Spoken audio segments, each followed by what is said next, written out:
yesterday? Is he going to throw it? This would be his 5th rehab start. Is that odd? They're certainly allowing him to take his time, and I know that the goal here is to get him built up to 95 pitches. I think maybe they would have altered their plan if they felt like there was serious short-term concern about Christopher Sanchez. I mean, maybe you come up and you allow Ranger Suarez to throw 75, 80 and start to fill that gap. So I guess we'll see how it materializes. I think if you look at what has happened so far here, there's big time concerns about this offense. We've talked about it a lot, and we'll probably hit on it again today. And I think there's still a lot of question marks around the bullpen, even though it did look good for 3 innings last night. But I think where you hang your hat with the Phillies right now is this rotation. I mean, the numbers bear it out. They are anywhere between top 2 to 10 in most major statistical categories as a starting staff. They are deep. They have depth behind the 5 guys that you have out there right now. Ranger Suarez comes back. That adds to it. Andrew Painter kind of waiting in the hole there, as well as throwing the ball extraordinarily well so far in his first performances down in the minor leagues. So I just think that when you look at the strength of this rotation, no matter how inconsistent the offense is or how maddening the bullpen is, there's still enough here in the starting rotation that it should keep you in most games and make you a playoff contender. You just mentioned Mick Abel. They've obviously got Painter. They got Suarez. They did move Seth Johnson to the bullpen. Abel, Seth Johnson, Suarez, Painter. They're all in the minor leagues right now. Are those guys, obviously Suarez will be, but are those guys all going to be factors in this season? Oh, I think most of them will be. I think Mick Abel is the interesting one because, you see his last time out, he's touching 97 miles an hour in the 7th inning, and you say, hey, that'll play. The Phillies have multiple issues within this bullpen, and yes, are they going to be able to go out as the summer progresses and make some external moves to try to fortify it? Absolutely. But some of that turnaround has to happen internally, whether it's the guys that are already in the bullpen at the major league level, or they have to get creative and try to promote from within. As far as Mick Abel's concerned, though, here's the issue. He has struggled in his professional career, and his trajectory has not been what we expected it to be. I mean, I think that reasonably speaking, you would have liked to have seen Mick Abel up at the major league level in this rotation by 2025 when you first selected him. It hasn't worked out that way. But now, through 5 starts, he's got some momentum. The ERA is just in the low 3s. Velocity looks good. He's turning a corner, right? He's probably enjoyed his best start from a professional sense here in quite some time. So this is probably the best that his outlook, his stock has sat with the Phillies in the last 2 to 3 years. So if that's the case and you get towards the deadline and you need to go outside the organization to make moves, you have a surplus of starting pitching, at least at the moment. And in order to get a return, who are you going to trade? You don't want to trade Adam Miller? Okay. You don't want to trade Andrew Painter? Okay. You probably don't want to trade Crawford? Fine. You're going to have to trade somebody of consequence in order to get back a meaningful piece. So maybe it's Mick Abel. So that's probably why you don't try to convert him to a reliever in this moment. Now, If he's with this organization in August and he's throwing the ball pretty well, maybe I'd think about it. Yeah, that's what I say. Like, is he a guy that you would say projects it? You could say, hey, you got great stuff. We got a log jam. What about an 8th inning guy? Yeah, I mean, look, I don't know. He's never done it. That's always one big part of it. It's the mental ability to hang in those high leverage situations. And then it's just the physical transformation in terms of prep, in terms of approach. There's a lot of boxes that you have to check to convert yourself from effective starter to a meaningful relief piece. But I still think for the Phillies in this moment, when you look at the picture in totality of what they have and what they need, he's probably best served in the short term remaining as a starter as they go out and they explore their options around the trade deadline. All right, Bob Wanko, Crossing Broad, covers the Phillies, and, of course, we're talking Phils here on this Monday. Phils take 2 out of 3. There's a lot happening here, right? Let's go to the Brandon Marsh situation and get your read and takeaway on this. It seems like, he got back. He goes down. Now he had to be pulled from the game yesterday. Is this going to be something that we're going to be kind of going back and forth on for a while here? Yeah, are they not in a rush to get him back, in other words? Well, it depends. Are they getting back the guy that's hitless in the month of April, or are they getting back the guy that they expected to have at the start of the season. He's down there rehabbing with a hamstring injury, and then he's removed from the game feeling some cramping. I think that that's reason for concern. I don't know that it derails him another 4 weeks, but the Phillies, especially at this point in the calendar, they're going to be cautious. They're going to be conservative. We'll see what happens, but I think that there's a real need to get him back. And, we've had so many conversations about this center field situation, and I don't think that either player is the option long term. I truly hope, and if the Phillies are serious about contending in 2025, I mean, they have to go out and bring in another player that is not Brandon Marsh or Johan Rojas to man center field. Like, let's just be real about this. We know what Brandon Marsh's weaknesses are. Is he going to be able to hit righties enough at this point to make himself a legit platoon piece? I don't know. I have doubts about that, right? But then you look at Johan Rojas. Yeah, he's a gifted defensive outfielder who often doesn't do the right thing defensively. And then everyone's losing their minds because he's hitting 370 after a nice weekend against the Marlins. But then you look at it today, since last Saturday, his batting average is down 105 points. And oh, by the way, this is probably the most you're going to get out of Johan Rojas, and he has a 621 OPS. Like, Johan Rojas is not – he's just not it. No, listen. I totally agree with that. What I have said is, if I have to choose between Rojas and Marsh, I would take Rojas. Sadly, they're your two current options. But I do agree, you need a better option than both those guys. You can't keep parading these two guys both out there all season long. Neither one of them, they just don't complement each other, right? They're just not good complements for each other because Marsh can't hit lefties a lick. So the nights that a left-handed pitcher comes in, you have no right-handed alternative to hit for Marsh. So if you're going to platoon Marsh, there has to be an offensive player to go with him. And you would at least think, like, here's the silver lining in all of this. It would appear that the Phillies know this because with Brandon Marsh out, there have been a couple of situations where they've elected to hit Cal Stevenson in place of Johan Rojas late in games. Last night, you see Alec Boehm walk to start. I believe it was the 8th inning, if I'm not mistaken. They try to bunt him. He can't get the bunt down. He hits into a double play. And then he comes up in the 10th inning and they have him trying to squeeze. I mean, they don't trust him to swing the bat. It's quite obvious that they don't trust him to swing the bat. So I think based on what you're seeing in terms of how Rob Thompson is handling this from the dugout, it would indicate to me that they are pretty aware that they don't have an answer in center field right now. Yeah. It's going to be interesting to see. I'm really intrigued to see if they think Kepler's the everyday guy, or are they looking to maybe find a platoon guy with him? Well, we'll see. I mean, to his credit, he's gotten it going here the last 7 days or so. He's hitting over 300. He's starting to drive the ball a little bit. The bats look a little bit better. He's hitting the ball a little harder.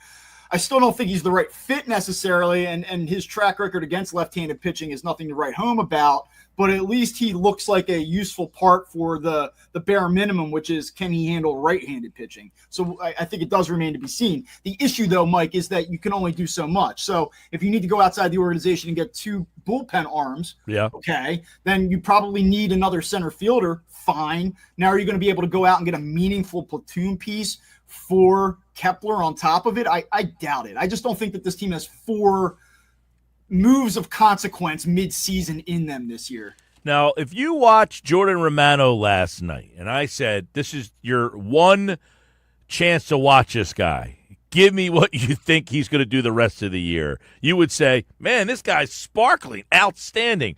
They were commenting that they think he was tipping his pitches. Is that enough for you to believe if he was tipping his pitching and they think he figured it out, what you watched last night, is that good enough? No, he's been more in the strike zone lately, even the blow up against the Marlins and then the Mets game that was a disaster. The velocity has been up. I think he maxed out near 98 last night. To me, it really comes down to, we talk about tipping pitches, and there may be something to that, but it's can you consistently execute your slider?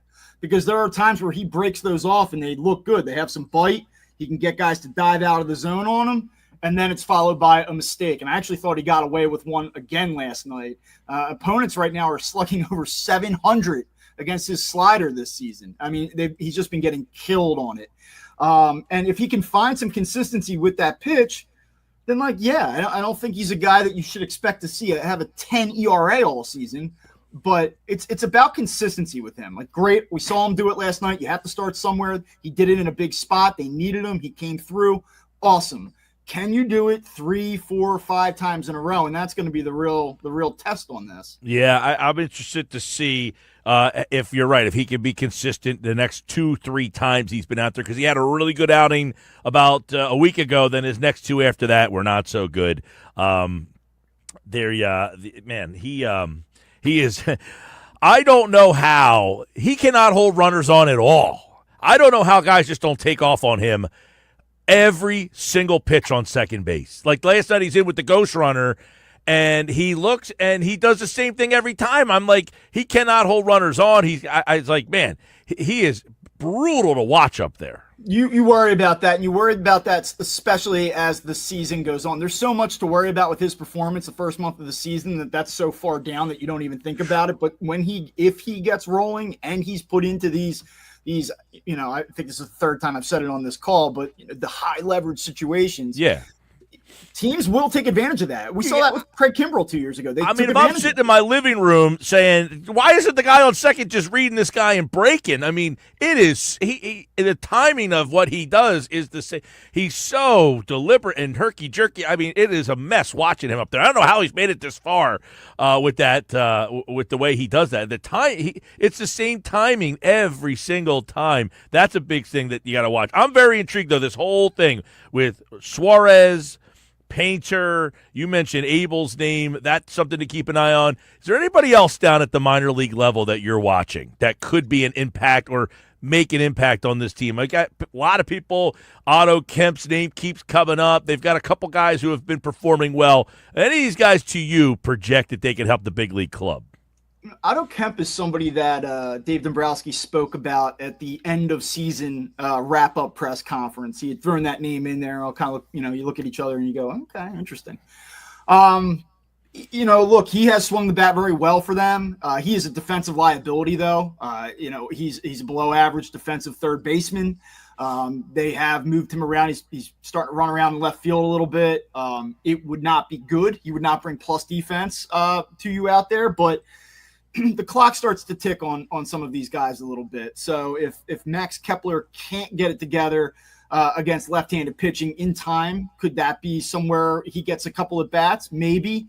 Alec Boehm comes up with a big sac fly late. He goes to the opposite field, actually drives the ball pretty well in doing so. But again, we've talked about this numerous times. We're in a situation where he's 109 at bats into his season now, and he's yet to homer. At what point do you have to start looking at that? Like, you get to August, you say, like, we need a different look at third base. I think there's going to be opportunities if these main guys, these core guys, don't start to improve a little bit in time. You're going to really have no other choice but to give a guy like Kemp some at bats. Well, we'll keep an eye on that. I have not watched so much MILB.TV in my life. Suarez the other night, Painter on Friday night. He looked pretty darn solid. So you can watch those games for free, by the way, the Clearwater Thresher games for the people out there that want to see Painter. He's been throwing Friday nights generally. We'll see what his next step kind of is here. We'll look at Suarez's next step. He threw 78 pitches. They want to get him up to 90 is the number for him. He was at 78 the other day, so we'll see if they decide to have another start for Suarez. This would be his 5th start. We'll keep an eye on that. Bob Wankel at Bob_Wankel. If you liked his takes or not, you can hit him up over there, and he'll be sure to hit you back. Good to see you, man. All right, talk soon, Mike. All right, Bob Wankel's back Friday right here on the Sports Bash Live 97.3 ESPN, the 97.3 ESPN free mobile app, and live video streaming on the X platform, YouTube at Mike Gill Show. When we come back, draft day is in the books. The weekend, the Eagles added 10 new players. What did John McMullen think about the haul they got, and what was the message with the draft class they brought in? 5 straight picks on defense, 10 picks, 6 defensive players. We'll talk to John McMullen next on the Sports Bash.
326 Sports Bash Live, 97.3 ESPN. I'm Mike Gill.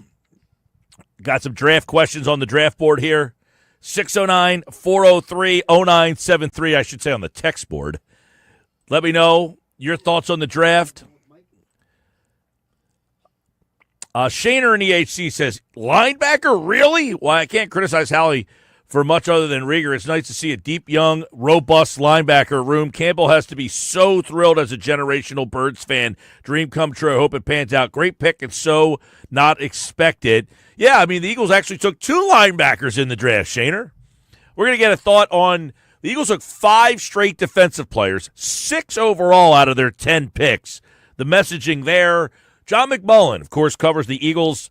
He is the host of Birds 365 on the Jacob Media YouTube channel. He covers the Eagles for Sports Illustrated, and he is a frequent contributor on the Sports Bash. He joins me now to give us some thoughts. You know, we talked for months about the draft, what they could do. They traded all over the place. They moved here, there, and everywhere. They ended up with 6 defensive players, John. They filled a lot of needs. But let's go back to Thursday night. They move up 1 spot to get Jahad Campbell, and people are saying a linebacker. How do you see that player fitting into this team? Yeah, I don't think he's going to play linebacker. I don't know if anybody listened to Howie Roseman on Thursday night, but yeah, they consider this an edge rusher first and foremost, and that kind of explains the disconnect, I think, with the traditional. And Howie even said it. It's not a change from our usual philosophy. So I think people are going to be very surprised when they see how the Eagles use Jahad Campbell. Who is he now in competition with? You say they're going to be surprised at how they use him when we see him. Can you hey, is he with Jalix Hunt? Is he in that realm? How do you kind of envision him? Yeah, I mean, he's going to be predominantly an edge rusher. I think if you look at how Vic Fangio used Andrew Van Ginkel in Miami, that's the role they have in mind, which is sort of a hybrid edge flex defender who can drop in coverage, occasionally play off the ball and stack in situations where you only have one linebacker on the field. He might be a joker on 3rd and long and rush from the inside. So he's going to be a very unique player that you probably haven't seen before in Philadelphia. At least that's the projection. But I think those who think he's here to be the off-ball linebacker until Nakobe Dean gets healthy, I think they're off base. And Howie kind of explained that. Yeah. I mean, he brought up Dallas. He brought up Micah Parsons. He brought up Abdul Carter. He mentioned, this isn't a shift from our usual philosophy. It's just a different type of hybrid defensive weapon they haven't had before. At least, again, that's the projection. Now, you can go back to last year and say that's what Howie sort of envisioned for Zach Vaughn when he signed him, or at least thought he had that kind of upside, be that player. And then Vic got hold of him and changed it. But Vic's on the ground floor of this pick. Like, I think this is what Vic envisions for this particular player. John, Andrew Makuba, but before we get to Makuba, so do you envision Campbell being an impact day one player, or is he going to have to kind of, like Nolan Smith, his first year, he got drafted in a similar spot in the draft, maybe even the same spot, 31, somewhere deep there. He didn't make much of an impact his rookie year. You think Campbell will make more of an impact than, say, Nolan did as a rookie? Yeah, I mean, I think that's the goal, and they have a need. At edge rusher, we've talked about, going into a season with Nolan Smith and Jalix Hunt, Azeez Ojulari. I don't think that's where the Eagles want to be. So I think in 3rd and long, the goal is to get him on the field. And the goal is to make him a 3-down player as quickly as possible. Doesn't mean you can do it. Doesn't mean you can accomplish it. But that's certainly that's certainly going to be the goal. All right, John Makuba, do you look at him now as the favorite to be the day one starter, or does he need to show you a little bit more to beat out a Sidney Brown or a Tristan McCollum?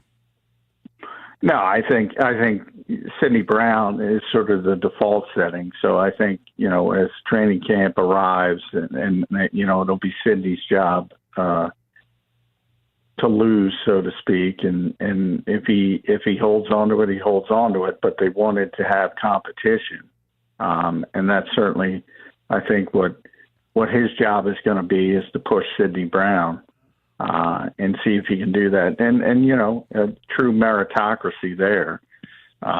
Best man wins, but I think Sidney Brown's going to get the first opportunity. All right, Andrew Makuba of Texas, he was the second-round pick, and then there was just a plethora of moves. I mean, if you were watching the draft on Friday night hoping to see something, you got nothing. They just started moving all over the place, and then they end up taking back-to-back intriguing picks for me. Ty Robinson, who's kind of, I would imagine, John, them saying, hey, here's our new version of Milton Williams.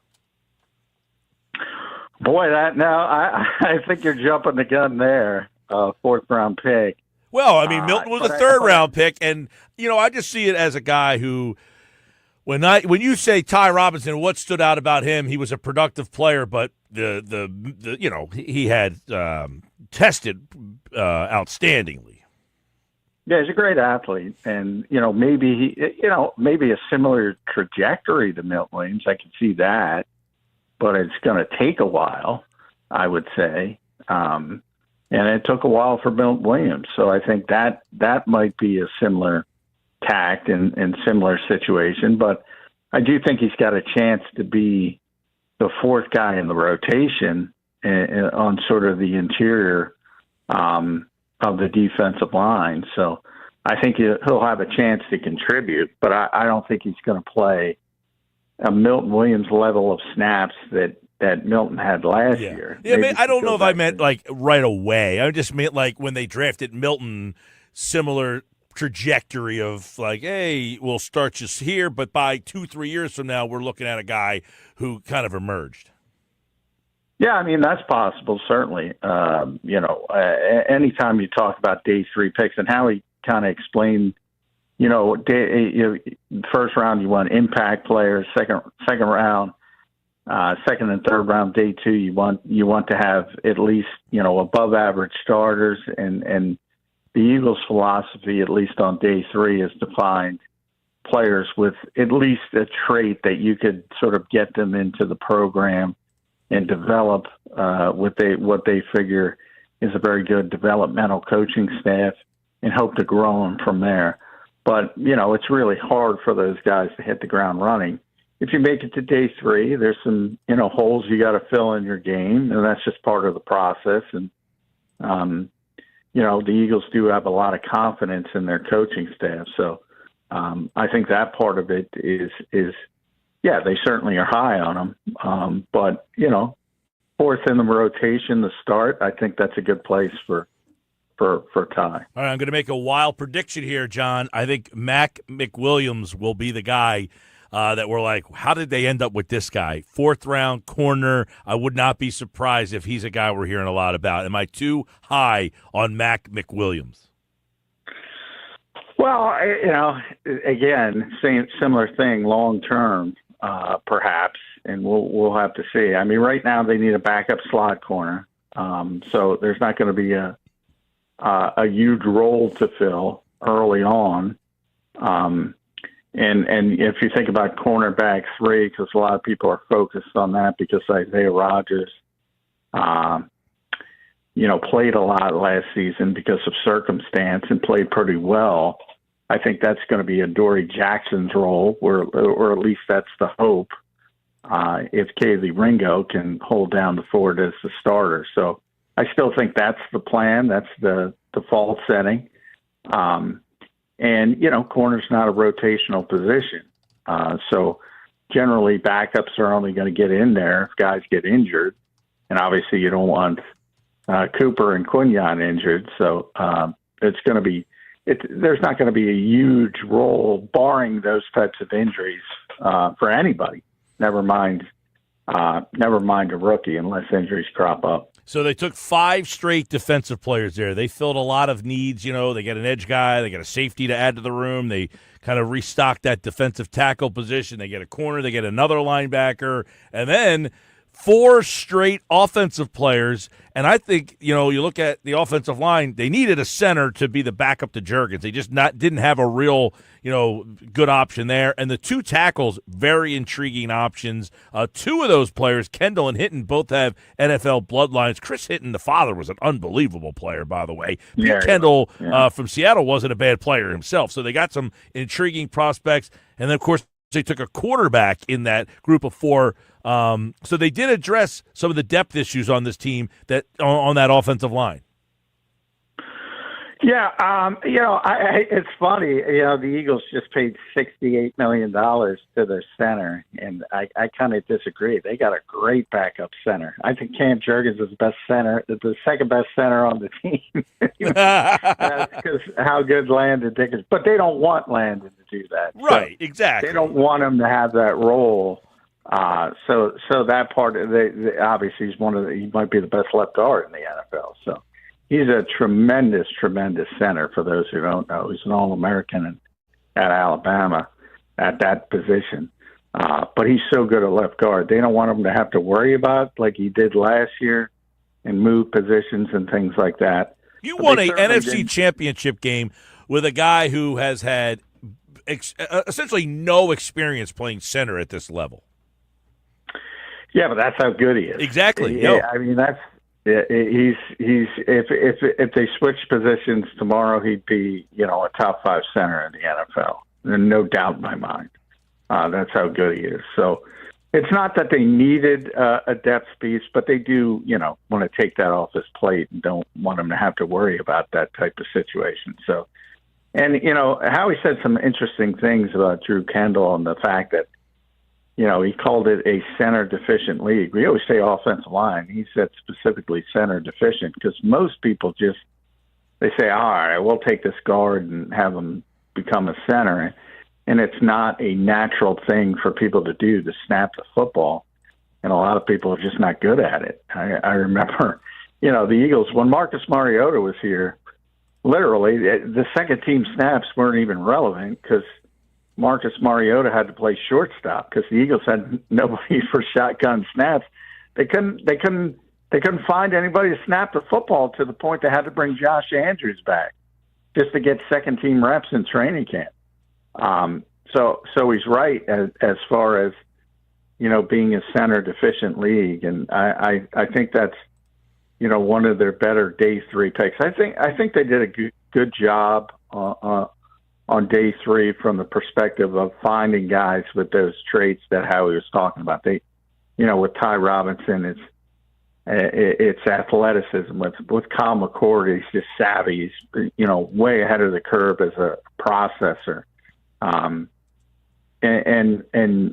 you mentioned Miles Hinton, his father, and just he looks like his father. He's got the same type of body, but he hasn't, developed in that type of player. But you can see those traits in him. Kendall as well. So I think they did a good job on day 3 as a whole.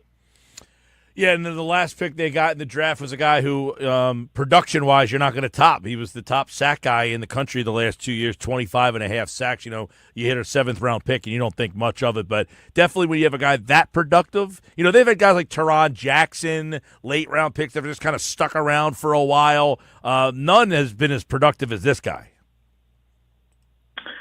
No, I mean, as a whole, like I said, I think I see the day 3 picks and I get more excited about the day 3 picks, to be honest. I think there was, and part of it is just volume as a whole, because I think people were disappointed coming out of the first 2 days with just 2 players and they traded out.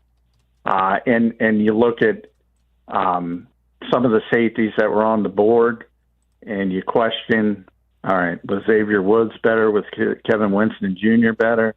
You can make that argument, but the Eagles are looking for these, and Howie mentioned it a couple of times, and this goes to the day 3 as well, is they're looking for space eaters on defense and offense. Obviously, we talked about some of the things they did, and with getting a potential long-term solve, at least in NFL circles, as a backup quarterback potentially, depth on the offensive line, and on and on and on. So I think they filled a lot of backup holes, and we'll see if some of these guys develop. But other than Jahad Campbell at the top, I don't see a lot of day one impact if people are expecting that. So after this draft, we waited and waited and waited. They added 10 players. What questions still loom for you? Well, there's still a lot of questions because, some of the guys that they are sort of trying to, generate competition for, we don't have answers on them, specifically defensively, Sidney Brown and Kaylee Ringo. They still have to work things out with Dallas Goedert. Now it's more, there's more of an urgency to do it since they weren't able to get a tight end. That's probably your only issue on the offensive side of the ball, to be honest. Defensively, there's still a ton of questions in how things sort of develop because they lost so much on the defensive side of the football. I mean, you're talking about starters and Josh Sweat and Milton Williams and Darius Slay and C.J. Gardner-Johnson and, impactful guys who contributed like Brandon Graham and Isaiah Rodgers and Oren Burks. That is a hell of a lot of people you got to replace on the defensive side of the football, and that's why they went 5 for 5 in those first 5 picks because they have so many high-priced veterans on the offensive side of the ball that are entrenched in their prime of their careers, and now they have to flip it over and continue to get younger on defense. And anytime you're talking about youth, like it's fun to talk about Campbell as that type of player that Vic has wanted and Vic needs or doesn't need because he had, if you think about it, he didn't have that player last year. He still had the number 1 defense and won the Super Bowl. But he wants that type of player. And to project somebody who's never done it before is a pretty big projection. And then you talk about the size issues. I mean, they're going to have a 235, 240-pound guy as a pass rusher, just like Nolan Smith. And at some point, and you talk about, the safety is undersized. He's tremendous. He's 185, 187 pounds. So, Howie brought up speed, and you can't hide players anymore, and they have to be comfortable in space. But at some point, and, it's ironic because you say to yourself, could this Eagles defense stop their own offense? Because offensively, the Eagles like to bully people with their offensive line. Now, obviously, they have the best offensive line in football. They'll continue to have one of the best offensive lines. If other people start to replicate what the Eagles are doing, and you got a bunch of Jordan Mailatas and Landon Dickersons and Lane Johnsons on the other side, how do you hold up against that? I'm a little bit worried about some of the size deficiency on the defensive side. Well, there's a little breakdown before we get out of here. The comment on Dallas Goedert didn't sound like a ringing endorsement that Dallas was going to be here. Well, I'll tell you what. I mean, Indianapolis was one of the situations where people focused on because of Shane Steichen, and they get Tyler Warren who falls to them. So there's not a lot of people at this point of the calendar have budgeted. There's not a ton of salary cap space. There's not a ton of room to give Dallas Goedert the kind of extension he wants anywhere. You can potentially talk him back into, and that's the Eagles have done this before. They tell players, hey, they did it with Hassan Reddick. It didn't work. They did it with Josh Sweat. It did work for 1 year. They did it with Darius Slay. It worked short term. They say, hey, go out and look, find your market value. Generally what happens is they go out and look, they see the market value isn't quite what they thought it might be, and then sometimes they can work it out. We'll see if that's the case here, but I think the best situation for the Eagles and Dallas Goedert is to work something out short term that maybe gives him a little bit more guaranteed money and exchange that he'll be a free agent at the end of next season. And maybe you get another Super Bowl out of it. All right, John. Well, the draft is in the books. We got mini camp coming up. Rookie mini camp is the 3rd and 4th next week. We'll see all these guys out in the field for the first time. Actually, it's this weekend? Yes, this weekend. The Eagles will be out there. Eagles are at the White House today. And, of course, they are getting honored for their Super Bowl win. And now the plunge to 2026 officially starts as the draft is in, or 2025 season. The draft is in the books. All right, buddy. We'll talk to you down the road. I'll talk to you on Wednesday. All right, thanks, Mike. There's John, and, of course, you can check John out weekday mornings, 8 a.m. on the Jacob Media YouTube channel, Birds 365. I'm Mike Gill. This hour brought to you by Broadlee's Plumbing, Heating, and Air Conditioning, your trusted source for heating, plumbing, service, installation. 609-390-3907, online, broadlees.net. Football at 4 is on the way. We'll get Jeff Mosher's take on the draft class and any other questions he has. We got a lot more on this Eagles draft class coming up for Football at 4, so don't miss that. The Nuggets, and tonight at 5 o'clock, you'll hear what Sal Palantonio thinks about the NFC East landscape now that the draft is in the books. Did the Commanders close the gap? 5 o'clock, Sal Palantonio on the Sports Bash.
All right, 352, Sports Bash Live, 97.3 ESPN. Did you consume a lot of the draft this weekend?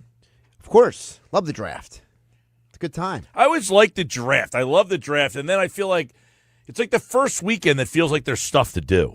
So then you're like, I really wanted to watch a draft, but it's like nice out. I want to do stuff. Well, I mean, at least it worked out that it was not the greatest weather day on Saturday, whereas Sunday was the better weather day. So for Saturday's me, a weird day. It rained. yeah. It was nice. It was warm. Then it was windy. Then it rained again. Yeah. I mean, at least where I live, it was like rain in the morning, sunny in the afternoon, rain at night. Yeah, it was an odd day Saturday, but yeah, I watched all Thursday night. I was in and out Friday night because I called the Ocean City game on Friday night. Well, you had a reason. Yeah, so I missed like the beginning, like the second round. By the time I got home, the Eagles had traded out like multiple times. They traded for like 108, then went back to 111, then just got out altogether. Yeah. So I didn't get to actually see them make a pick on Friday night, and then Saturday they were trading all over the place. I felt like they traded just to because they were bored. It was like, you know what? I'll move back 3 spots. You know what? I'll move back 3 more. Well, that's what Todd McShay was saying on his show. He was saying that Howie can't sit still. He said Jeez. Howie needs a cigarette break to keep himself from making trades. All right, coming up, we'll get Jeff Mosher's take on what Howie Roseman did and what he still needs to do. That's coming up next on the Sports Bash Live on 97.3 ESPN, the 97.3 ESPN free mobile app, live video streaming on the X platform, YouTube. You can watch the show and our conversation with Jeff Mosher from Football at 4 from the Inside the Birds podcast. He joins me next right here on the Sports Bash on 97.3 ESPN. By the way, thanks to everybody who stopped out Friday at Boardwalk Honda. It was great to see some people kind of cruise in, get their picture taken with the Lombardi, and go on with their day. Thanks for stopping out, everybody.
Football at 4 is powered by the Inside the Birds podcast. It's brought to you by Bet365. Whatever the sport, whatever the moment, it's never ordinary at Bet365. Jeff Mosher from the Inside the Birds podcast is going to be joining me here in just a few moments here to get us his breakdown and perspective on the Eagles and their draft class, which, by all accounts has gone pretty well. I know for those of you out there who like what the draft people like to say after the draft, Mel Kiper gave the Eagles an A-. They were one of only 5 A's that he handed out in the draft. A lot of people, Matt Miller from ESPN.com said he thought that the Eagles had the best draft of all the teams out there. He also said in a bold comment, kind of comment, which was 5 years from now, we're all going to be talking about how the Eagles nailed it again with the class of guys that they got. We just talked to McMullen in the last hour. We'll see what Jeff Mosher has to say about it. The guys over at InsideTheBirds.com, the day 3, they added 8 prospects on day 3. So, you take a look at why did they keep trading back. I think what the Eagles did was they trusted their board. They had guys on the board that they liked, and then they said, we can get these guys deeper in the draft, and what does that mean? They're cheaper. Right? The further back you go, you get guys who are just depth pieces. The Eagles realized and understood they needed to add depth to this roster. They needed reserve offensive linemen. They needed guys that they can develop and put into Stoutland University. They needed guys that could play right away. And they think they got that early with Campbell and Makuba and possibly even Ty Robinson, the defensive tackle, who they said, listen, and we talked about it with John, and I'm not going to say the way that it came out maybe made it sound like he was going to replace Milton Williams now. What I was saying was they might have had the same feel about Ty Robinson on draft day that they had about Milton Williams on draft day. Not that he's going to go in there and make $26 million after his rookie season or have that kind of impact, I should say. But I like what this team did a lot on draft day because of what they filled. And the competition, that's the word that I think has to be portrayed here. The competition that this team brings to the table is what I like. You bring in Andrew Makuba. If you think he's going to start or not, if I'm Sidney Brown, I'm saying they drafted a guy to take my spot. What do I have to do? I need to raise my level. And if I win, that means I got pushed by a kid who really wants my job. So I love the fact that they brought in a young player at a position right now that's very unproven. So that will be a spot starting Saturday when they get to minicamp that I definitely think is someone to keep an eye on, because now Andrew Makuba goes to a spot on the field that needs that has no incumbent, I should say, right? Defensive tackle. I got Jalen Carter. I've got Jordan Davis. I've got Moro Jomo. I lost Milton Williams. Now I insert another guy in that room that brings the competition level up. Mac McWilliams. He has flourished as a slot corner. He's also played outside corner. There's a opening on the outside, but he can also be versatile and play on the inside. This is a job that has essentially gone to Avonte Maddox the last couple of years. He's kind of been your default, like, hey, I can play inside, I can play outside, I can do whatever you kind of need me to do. So that is a player that I think is going to have a lot of value for this team. And then you get to the other end of the draft where they added all these offensive linemen to kind of, make this team have more depth. And I thought the point that, John brought up, which is, look, they have a really good backup center, which is Landon Dickerson. But they don't want to have to use Landon Dickerson in that role anymore. So I thought that was something. So that's kind of the layout of it. 10 players at all, 6 on defense, and 4 on offense, including 5 straight defensive players to start the draft. And Jeff Mosher joins us now from the Inside the Birds podcast. And, we talked about it for weeks leading up to the draft, and you finally see it all kind of start and how it goes and how he's trading out and moving back. And, at the end of the day, Jeff, did they fill a lot of the needs that they were looking to fill this weekend with the 10 players they got? Yeah, Mike, Adam and I did a couple of podcasts leading up to the draft where we really talked about where knowing where the Eagles typically draft and what they need, and knowing that they don't really draft for immediate need, they draft for future need and building blocks. Where would they look? And on almost every position, you could say, man, they really need some depth there. They lost Isaiah Rodgers and Darius Slay. They needed either a starter or depth at corner. They traded away C.J. Gardner-Johnson, and they weren't very deep at safety to begin with, right? So they got Sidney Brown and Reed Blankenship, but you needed safety. You needed depth there. We thought linebacker, inside linebacker especially, is an area with Nakobe Dean's injury. And as I understand it, they're really not, they're hoping he's back by October, that they need bodies there. They moved Ben Van Sumerman to fullback. They lost Warren Burke. So that was an area they needed to address. And there are just so many different positions: offensive line, right guard, backup center, which they thought they had last year in Dylan McMahon, who then got claimed by the Rams. There were just a lot of depth positions, not a lot of starting spots, but depth positions. Defensive tackle, of course, where we thought they needed bodies, and they got a lot of bodies there. And then they added some bodies that were just value, not necessarily we need this position like quarterback per se.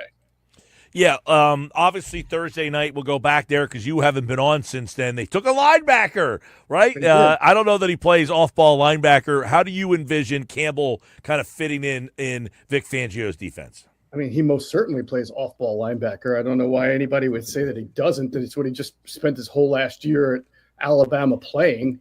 And as I just mentioned, the Eagles have about 3 healthy bodies right now at off-ball linebacker: Zach Bond, Dallas Gant, and Jeremiah Trotter Jr. So, Mike, you know this. When you get to OTAs, you got you have 90 people on your roster, and you have about third string and a fourth string, right? Well, so who's the third string inside linebackers? Who's the fourth string inside linebackers when you only have 3 or 4 healthy ones? So it's my understanding that they look at Jihad Campbell as someone who can play off-ball linebacker and rush the passer. And I people say edge rusher because that's kind of what Howie Roseman talked about, but he can be a pass rusher. He doesn't have to always line up on the edges and rush. He can rush the passer from an inside linebacker formation, or he can line up on the edges and rush there, or he can stunt, he can twist. I mean, he's an uber athlete. When you look at this guy, based on the information I got, is that I expect them to use him, or at least experiment with him, the way Vic Fangio used Andrew Van Ginkel in Miami as both a pass/edge rusher and also an off-ball linebacker, depending on the situation. And I'm surprised. I've seen some reports out there, and I think people are misinterpreting what Howie Roseman said. I don't think it's irrelevant that he can play off-ball linebacker.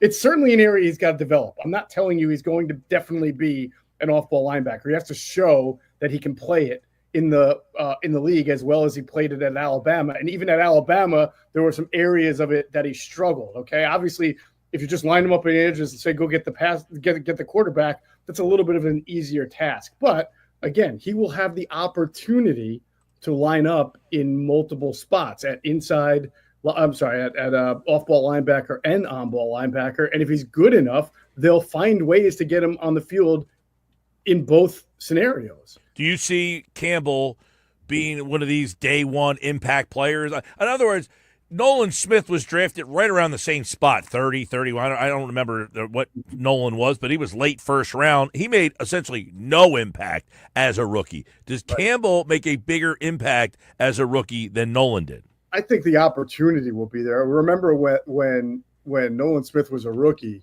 the Eagles had not only Brandon Graham and Josh Sweat, but also Hassan Reddick, right? That was the last year of Hassan Reddick. They had a pretty deep edge rusher crew to begin with, and Nolan was raw, so he needed to learn.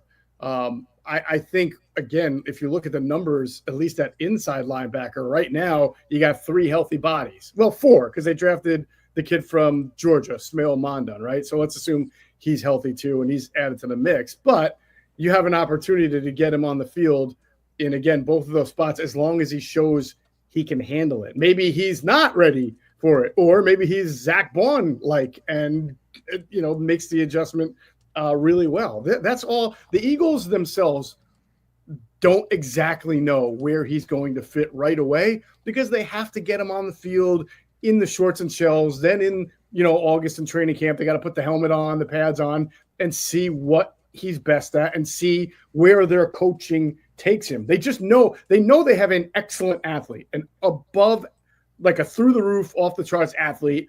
They're pretty sure they have a good football player, but what they need to find out is where does he fit best? They have an idea of that right now, but that's an idea. The concept needs to be played out on the football field.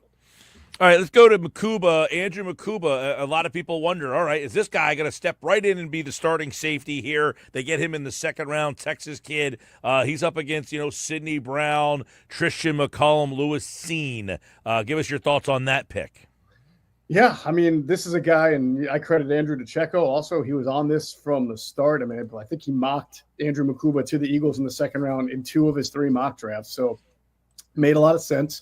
Felt the Eagles were going to hit safety at some point. Makuba, to me, fits Vic Fangio's scheme, maybe even better than, say, Nick Almanwari out of South Carolina, who just blew it up at the combine, because Almanwari is 6'3", 230. He's sort of like a safety who can play in the box, whereas Vic Fangio likes his safeties who can double as nickels, right? Nickelbacks. And that's really more Makuba's game. Safety, we'll see if he can match up in man coverage in that nickel position. Obviously, Cooper DeJean's going to be the nickel, but you can also play a dime package with 3 safeties and have him as the other slot defender, or just have him as a safety and you add another interior corner, maybe the kid they picked in the 5th round. So he's a versatile player. He's very light. I'm sure everybody knows that by now. He's under 180 pounds. So there was concern there. He was polarizing. One team told me that they loved him. He plays physical, great kid, tough kid, plays way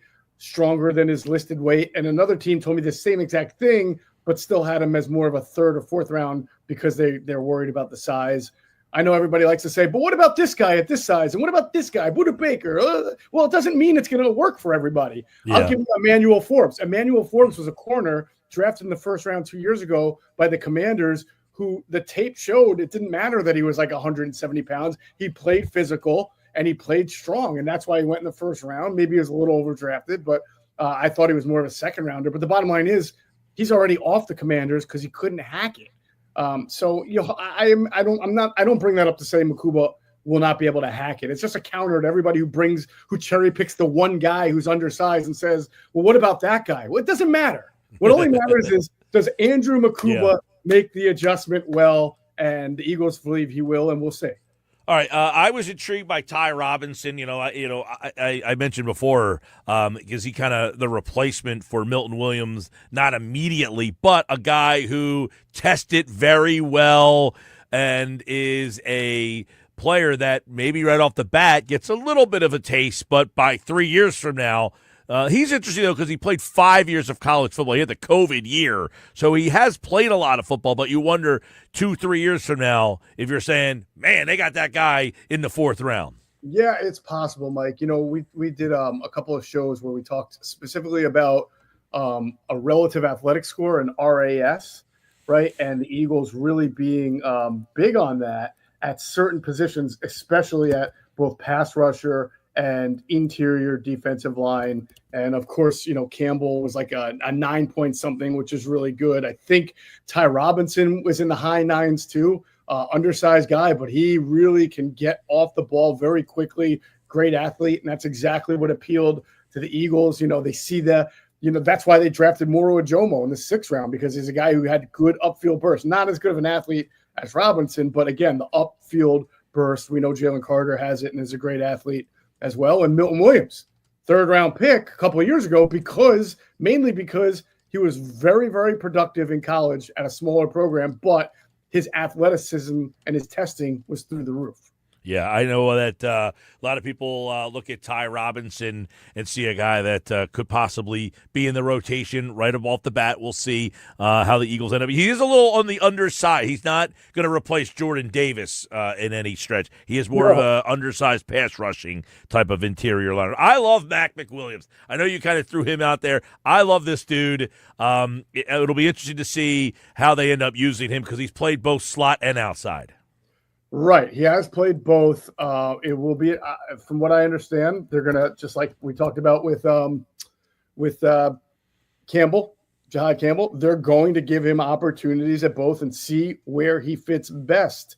They really do need a dime corner because that's the role that Avonte Maddox played last year. And Avonte actually struggled in it at times, and then he had to play in the playoffs in the Super Bowl, and he wound up like completely playing way better and coming up with big plays. But, most defensive coordinators like to have a dime package against these big passing attacks in the NFL. And this kid could at least compete to start off as that if he can play well on the interior, or they can put him outside and have him compete with, which I'm sure they'll also do, with their outside corner group that right now includes Keely Ringo and Adoree Jackson and Eli Ricks.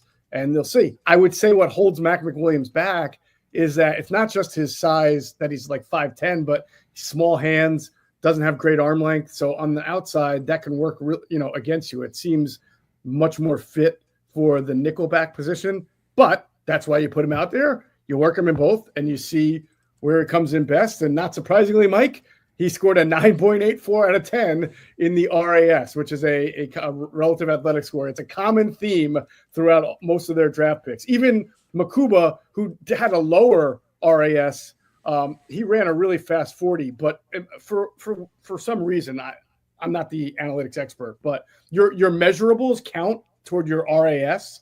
So the fact that he's really small reduces his score, Makuba I'm talking about, even though he ran a really good 40.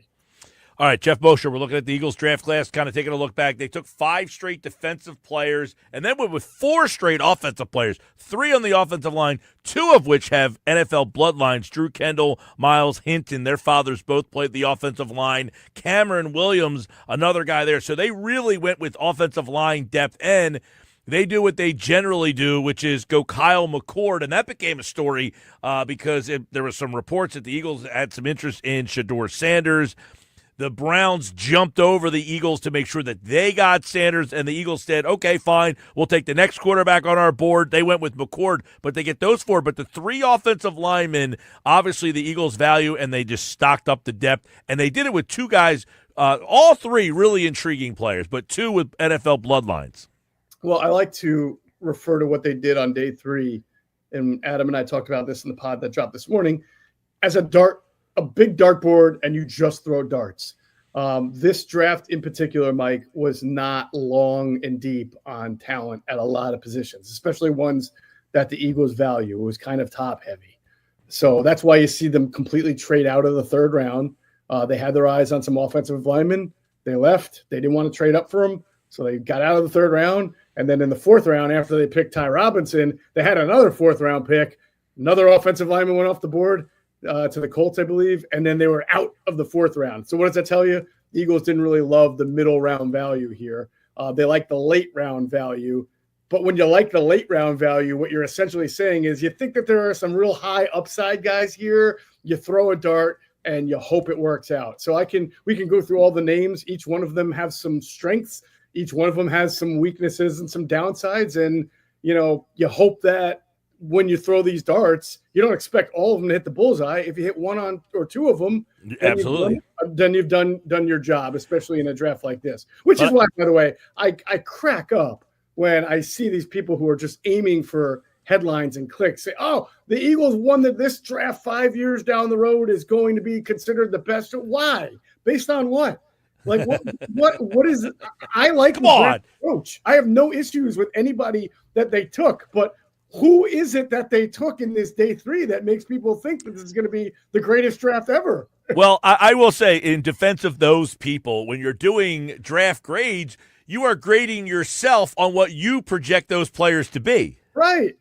So, like, take the guy out of Texas, right? I think people are really excited. Cameron Williams. Yeah. I can tell you personally that there's not the same enthusiasm among NFL teams about Cameron Williams. That's why he went late.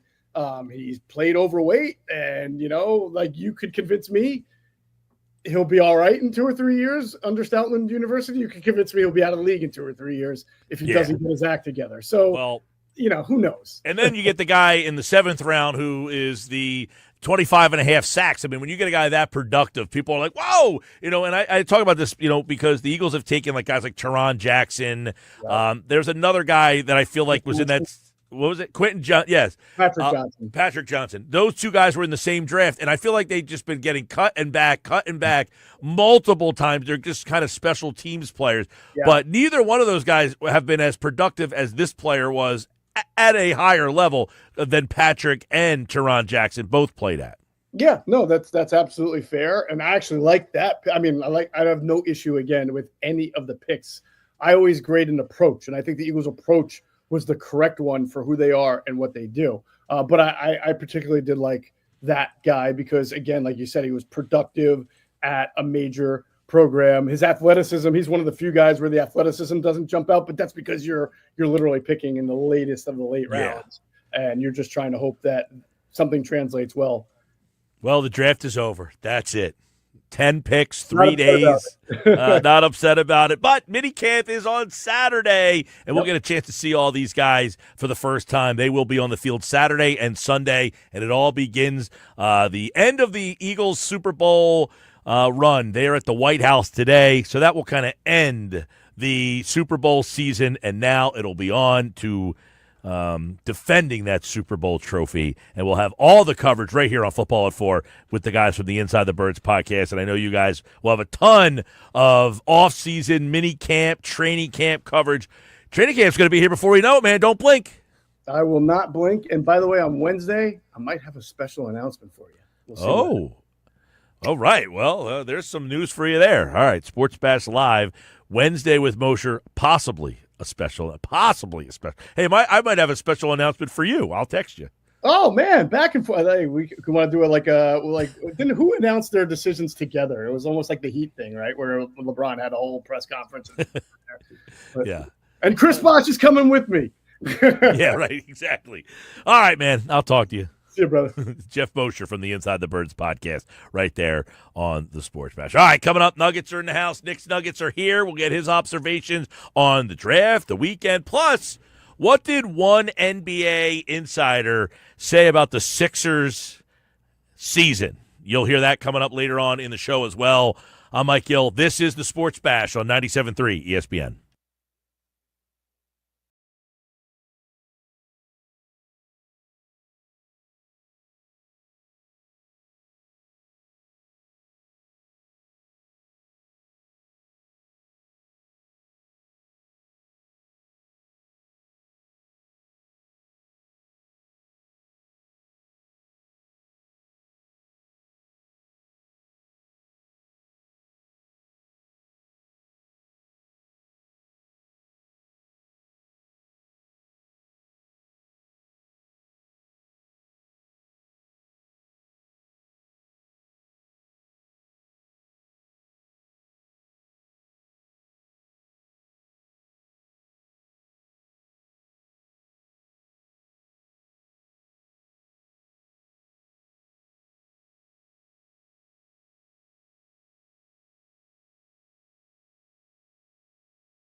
All right, time for the Nuggets. Nick's Nuggets are brought to you by the Hub, gear that works as hard as you do. I'm Mike Gill. This is the Sports Bash.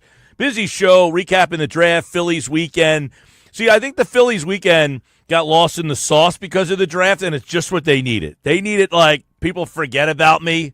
Although they won 2 out of 3, we'll see if that carries over. They're off tonight. I hate the off night, right? I don't like the off night tonight because they won 2 in a row. You want to get right back out there. We'll see what Nick's Nuggets says about that, the draft, and more. It's the Sports Bash Live on 97.3 ESPN with today's edition of Nick's Nuggets. What's up, Earnshaw?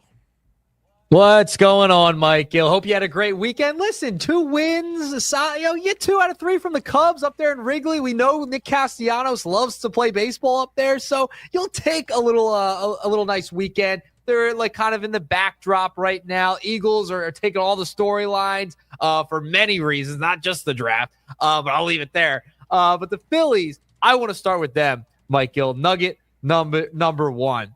And I want to talk about the power in the first half of the season. I was reading an article in the Philly Voice today, and they were going through some of the team numbers, and one stood out to me. And it feels like this team always has trouble generating runners in scoring position, etc. They're actually not as bad as you think with runners in scoring position. They're right around the 10th in the league as a team, as a whole, with runners in scoring position. However, the problem has been the power. And you know how we've talked about this team's boom or bust. Their home run, power, etc., or they strike out. Well, the power just has not been there this year. They have a team total of 22 home runs. They had 40 at this point last year. They're about 23rd in the league in home runs, and they had 40 at this point last season. The power just has not been there. And as much as we talk about boom or bust with the Phillies, the boom has really not been there at all. That's a little bit of a concern for me, but I thought that's a fascinating number about a month into the season. Well, listen, anything in a month into the season, I don't have a lot of stock in yet because, look, I play fantasy baseball. There's guys who are like in the top 60, and you're like, I'm not picking this guy up. He has 7 home runs in the month of April.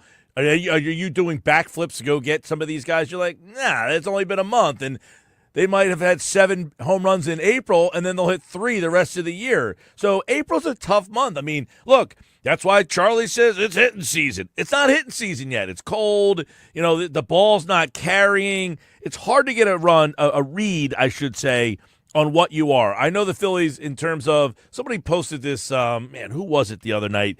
The Phillies batting, I think it was Matt Gelb, I want to say. Let me see if I can bring this up. Matt Gelb from The Athletic, who posted through 25 games this year and last year, the Phillies this year are hitting 251, last year 248. Their on-base percentage is 340. Last year was 320, and their slug was 390 last year. This year it's 381. This year they scored 111 runs. Last year 108. Last year 27 homers. This year 21. They're about the same as they were last year, up and down the board. And by the way, the other one was, I don't remember who posted this, but their record in all their World Series years at this time of the year was 15-13 for every single one of them. So it's funny because there's a different vibe around this team than last year. They have the same exact record through 28 games, same exact record that they did last year. But last year, it was, wow, this team got off to a massive hot start. They're on their way. They finally have gotten out of starting slow to the year. And it was a different total vibe. And it's been a total shift to this year. It's been a different kind of a doom and gloom vibe because it's been business as usual. Not business as usual. It hasn't been as lighthearted, it feels like. It just seems more business savvy approach that the Phillies have taken. Yeah, and I think it's fair to say that the buzz is not the same because, look, this is the 3rd year of this group, and they're getting off to a start where there's been, 15-13. They were 6-1 at one point, and that gets you excited, and then all of a sudden you're like, what's going on? The holes are apparent, and the players are familiar, and familiarity makes you have more of an opinion because you've seen the failures of or the warts of some of these guys in the past, which means I don't anticipate that you're going to be much better than what I've seen. And some of these guys, you wonder, have I already seen the best of you? Did you already give me your best year? And if you already did, why should I think this team's going to be any better if we never won when you were a better player? So that's why, as time goes on, the frustration builds. Well, yeah, and listen, they're in that Sixer territory now, right? Like, people got tired and were just sick of seeing the same thing over and over again with the 76ers. People don't want to see that with this team. And they started off going to a World Series. The first year they got to a World Series, got to the playoffs, they got to a World Series. So with that, it's going to come as you go along. And if you lose one series less every single year, people are going to get more frustrated and they're not going to have the patience anymore. Like you mentioned, saying you're kind of used to this squad now. They're getting older. Have we seen the best of them? They started off so strong and they've gone backwards each and every year. Now they've won more games in the regular season, but overall in the postseason, that's where they've taken a step back. Hey, I can't argue with anybody who's frustrated or that is, hit that Sixers point with this team. I think it's very fair to say, hey, this team is very similar to the one that has disappointed me over the last couple of years. And right. I could not sit here and say, I'm going to try to talk you out of that. I don't think that's fair. I think it's fair to say this is frustrating. I'm frustrated. I think the team could have done a better job in the offseason of maybe shaking it up a little bit. The fact that they decided to stick with essentially the same group that has failed them offensively the last couple of years. And then this bullpen. I mean, this bullpen is a massive issue, and they decided, hey, you know what? We're going to go with a lesser bullpen than the one we had a year ago. I could certainly understand why people would be frustrated. To me, I will call people out for being irrational. This is not one of those moments. Yes, I'm with you. All right, let's move along. Nugget number 2. I want to talk about the Eagles over the weekend, and it's something they didn't do during the draft, Mike Gill, and they didn't take a tight end. Okay, this was fascinating to me, and the Dallas Goedert situation coming off of the draft is something that I am taking a look at. And Howie Roseman was asked about this. He said Dallas is part of the team as we speak, not the Cowboys. Dallas Goedert, obviously, but I'm very curious the situation regarding Goddard, because they didn't take a tight end. Yeah, they signed a tight end in free agency, but he's still part of the team. He's an $11.7 million cap hit heading into this year. Zero guaranteed money remaining on that contract, Mike.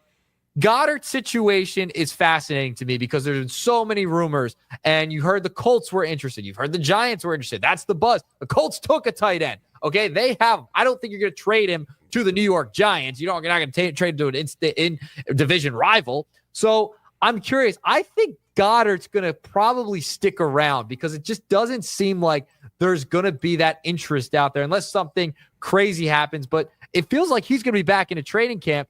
And, Howie Roseman, he didn't get into it a ton. It means he might be trying to work something out. Yeah, it wasn't a ringing endorsement. He said he's, quote, part of the team as we speak. Yeah. I wouldn't say that's a vote of confidence. No. Hey, man, we're trying to get you back here. He's in a contract year. He's been in all the trade rumors throughout the offseason. So I don't think the Eagles got an offer that they wanted. We heard Josina Anderson. She was on the show. They wanted a fourth-round pick. Fourth round came and went. They got nothing there. I'm a little bit surprised that they didn't take a tight end in the draft, which means I guess there's still some hope that they can bring Goddard back, because I can't imagine them going into the season with Grant Calcaterra, Harrison Bryant, Kenyon Green, Kenyon, who's the not Green, he's the lineman, whoever the tight end was from the Colts that they brought in, whose name's escaping me right now. But I can't imagine that they come to training camp with that group of guys. So maybe the way he said it, he's a part of the team as we speak. It doesn't sound like a vote of confidence, but maybe it's more likely that Goddard's here than – I mean, we've seen this before where it felt like a guy was definitively leaving. I think it was Darius Slay a couple of years ago was a high-profile guy. Last offseason, not this past – the last offseason, he was gone. It was essentially like he was gone. And it looked like he was out the door. I think they released Fletcher Cox one year, and then they brought him right back. I mean, so they've done some things like that where you're like, hey, what's going on here? And all the talk has been about has been about Goddard going, but maybe that's just, hey, all this speculation and it ends up that he's back here. Yeah, Howie didn't give him a glowing endorsement when asked about that question, which was really interesting. They didn't take a tight end, though, in the draft, which I found fascinating because of all the rumors surrounding Goddard. Now, I was getting into this conversation the other day, and I want to get your thoughts on this. If they lose Goddard, I mean, is that really a big loss? I like Dallas Goddard. I think he's a nice player. But I don't think your offense is really dropping off that much if Dallas Goedert goes elsewhere and you don't have him this year. I mean, he's been hurt a lot during his tenure with the Philadelphia Eagles. I don't know if the offense takes that much of a hit if you eventually do lose him and you somehow trade him or you find a trade partner, release him, whatever. You get creative. He's not on this team next year. I don't think the offense takes that dramatic of a hit. I know he's a great blocker. He's solid offensively too. We saw him push people down, knocking people down, stiff arming guys. I like Goddard, but I don't know how much the offense takes a hit because they're so run heavy. I get your point. Here's the thing. In the biggest moments, in the biggest games, they needed him to step up. He was huge in the Green Bay game. I mean, his stiff arm just running through people will always be remembered. He was huge in playoff games where teams are saying, we're not going to let you go to Brown and Smith. You got to figure something else out. And who was there? There was Dallas Goedert. He had his best moments in the playoffs this year. So over 17 games. What's that? Mike, I'll even add this. That Saints game, when he caught that pass and took it all the way down inside the 5 in week 3, that was a turning point in the season. If they lose that game, I don't know what happened. That was one of the biggest plays of the year. He's a factor, but he gets hurt a lot, and they've gotten by without him before. They've gotten by in regular season games. Yes. Absolutely. But I think he is like an embarrassment of riches. He's a guy that, like, hey, in the game against the Commanders, he had 7 catches for 85 yards in that game, and he absolutely was a factor in that game. I mean, and by the way, he's a big part of the run game. He's a big part of the blocking in the run game that doesn't go that goes unnoticed a lot too. So in the Commanders game, he had a big game.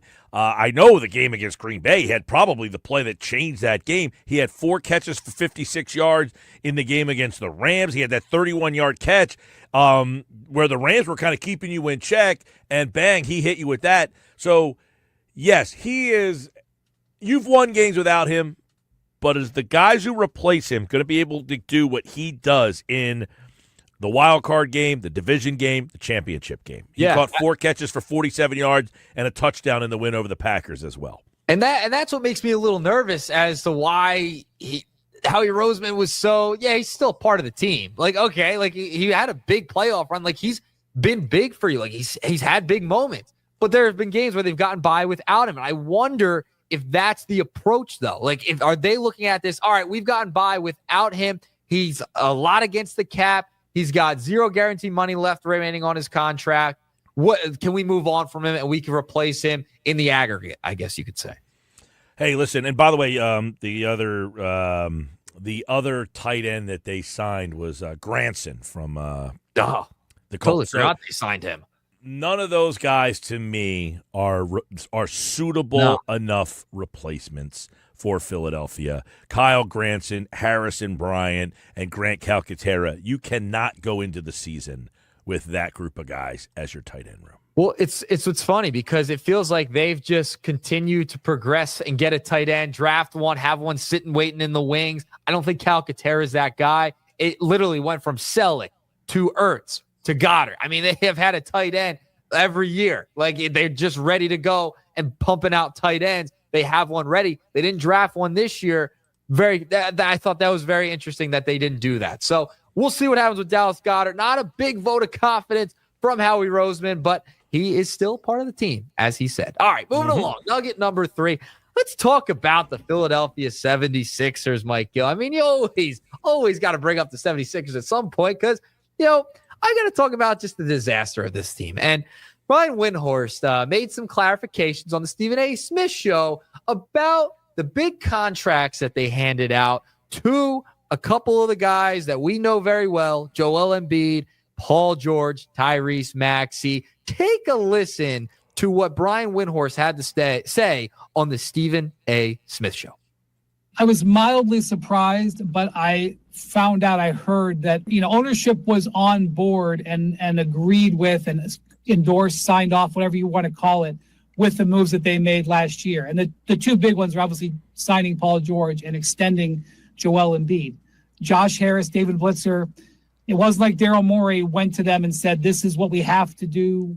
No doubt, we got to do it. And they disagreed. They were on board with it. So I said that from Jump Street. Everybody wants to blame Morey for these decisions. And as I've explained throughout is Morey doesn't go to the owner and say, this is what we're doing. He says, hey, this is a plan, and then the ownership signs off on it and says, we're on board with that because we're not spending. Look, Josh Harris flew with Dr. J to Paul George's house to recruit him here. He wanted Paul George to play here. He wants Joel Embiid to be a member of the Philadelphia 76ers. So we might not like that they made those decisions. This is not Morey acting by himself here. No, I'm so glad you brought that up. Remember that picture that came out? It was all the owners. It was Josh Harris. It was Dr. J.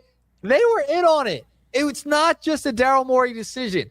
And trust me, I'm not defending Daryl Morey. They could have made other moves to make this team better. They could have been younger. They went too old. I get that. Which Morey, by the way, did admit. He said, I probably did. I will not do that again. So, like Howie Roseman, you make mistakes, learn from them. Don't make the same mistakes. Hey, I went veteran heavy because I thought these guys had playoff experience, something that we have struggled with in the past, and I went way too heavy on playoff experience players. Okay, so now I need to find a middle ground here. I can't be too young because we need the experience, but I can't be too old. I got to find a little sweet spot in the middle. And ownership wouldn't have signed off on the Embiid extension if they didn't think the plan heading into the year was going to work. They probably were consulted with the doctors. They were probably in on those conversations. They knew what they were getting themselves into. They handed him the contract. They gave Daryl Morey the blessing. That's what Windhorst is trying to say here. So as much as you want to blame Morey, you have to give ownership a little bit of blame too. They signed off on this. They could have said, no, we're not doing that. We want to see our assets used elsewhere and our money spent in a different direction. They could have said that. They are the owners. They could do it. Blitzer, Josh Harris, all of them, they could have said that to Daryl Morey. Obviously, you're going to listen to your person's advice who is making those decisions, but they also are complicit in what happened this year as well. No doubt. Listen, moves of that magnitude, it's like the Phillies with Bryce Harper. Nobody sits here and says, man, Matt Klentak, what a great job signing Bryce Harper. Matt Klentak was the GM when the Phillies signed Bryce Harper. But you don't hear people giving Matt Klentak the praise for, wow, what a smart guy. He signed Bryce Harper. No, that's John Middleton saying, we're signing Bryce Harper. I'm going to write the check for $300 million. We're going to sign Bryce Harper. Anything that gets to that magnitude, generally the ownership is either at fault or at praise. The GM can say, hey, I think, and Morey talked about this, if we sign Joel long-term, I think we can get Paul George. Are you guys on board with that? Yes, we want to get Paul George here. Let's sign Joel, because if that's what you're pitching, well, the only way we're going to get Paul George is if we tell him Joel signed long-term. Otherwise, he's not signing here. Now, we all might say, I don't like that plan. Why would they do that plan? Why would you sign Joel and Paul George? Okay, that's a different conversation.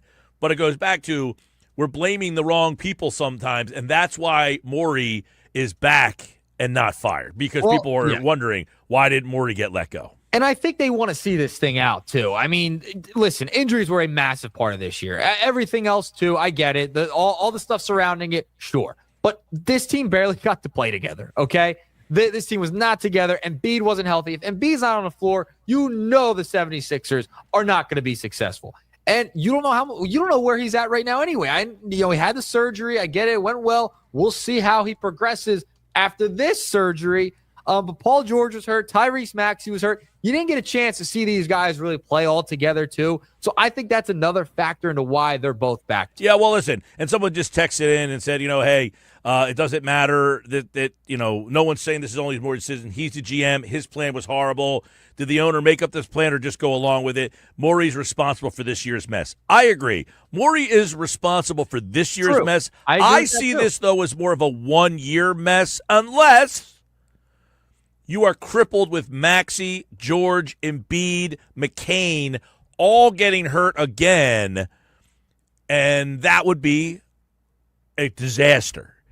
But if we take a step back and say, was this a one-year mess or is this a big mess? I think this is more of a one-year mess than a big mess. I tend to agree with you. I think it's more of a one-year mess. Let's see if they can stay healthy. If not, and let's see what they get in the draft. Let's see what they get in the lottery here. Exactly. All right. Mike Gill, 3-pack for you today. Brought to you by The Hub, gear that works as hard as you do. All right, Nuggets, see ya. Peace. Nick Nuggets are back again tomorrow in the 4 o'clock hour right here on the Sports Bash, live on 97.3 ESPN, the 97.3 ESPN free mobile app, and live video streaming on the X platform and YouTube at Mike Gill Show. Subscribe to the YouTube channel, hit the like button, hit the subscribe button, and you can watch live Sports Bash. Or if you missed the show and you want to go back to a segment, maybe you're a Football at 4 fan, maybe you like Mike McGarry, maybe you like Bob Wankel, and you missed those conversations. Well, you can go back on the YouTube stream and watch it there or on the X platform. Coming up next, Sal Paolantonio joins me as we look back at the draft. What did Sal Pal think of the job that Howie Roseman did? Was there something they could have done that they didn't do that he wanted to see them get done? We'll ask him that when Sal Paolantonio from ESPN joins me next on the Sports Bash, live on 97.3 ESPN.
All right, 5 o'clock. The draft is in the books, baby.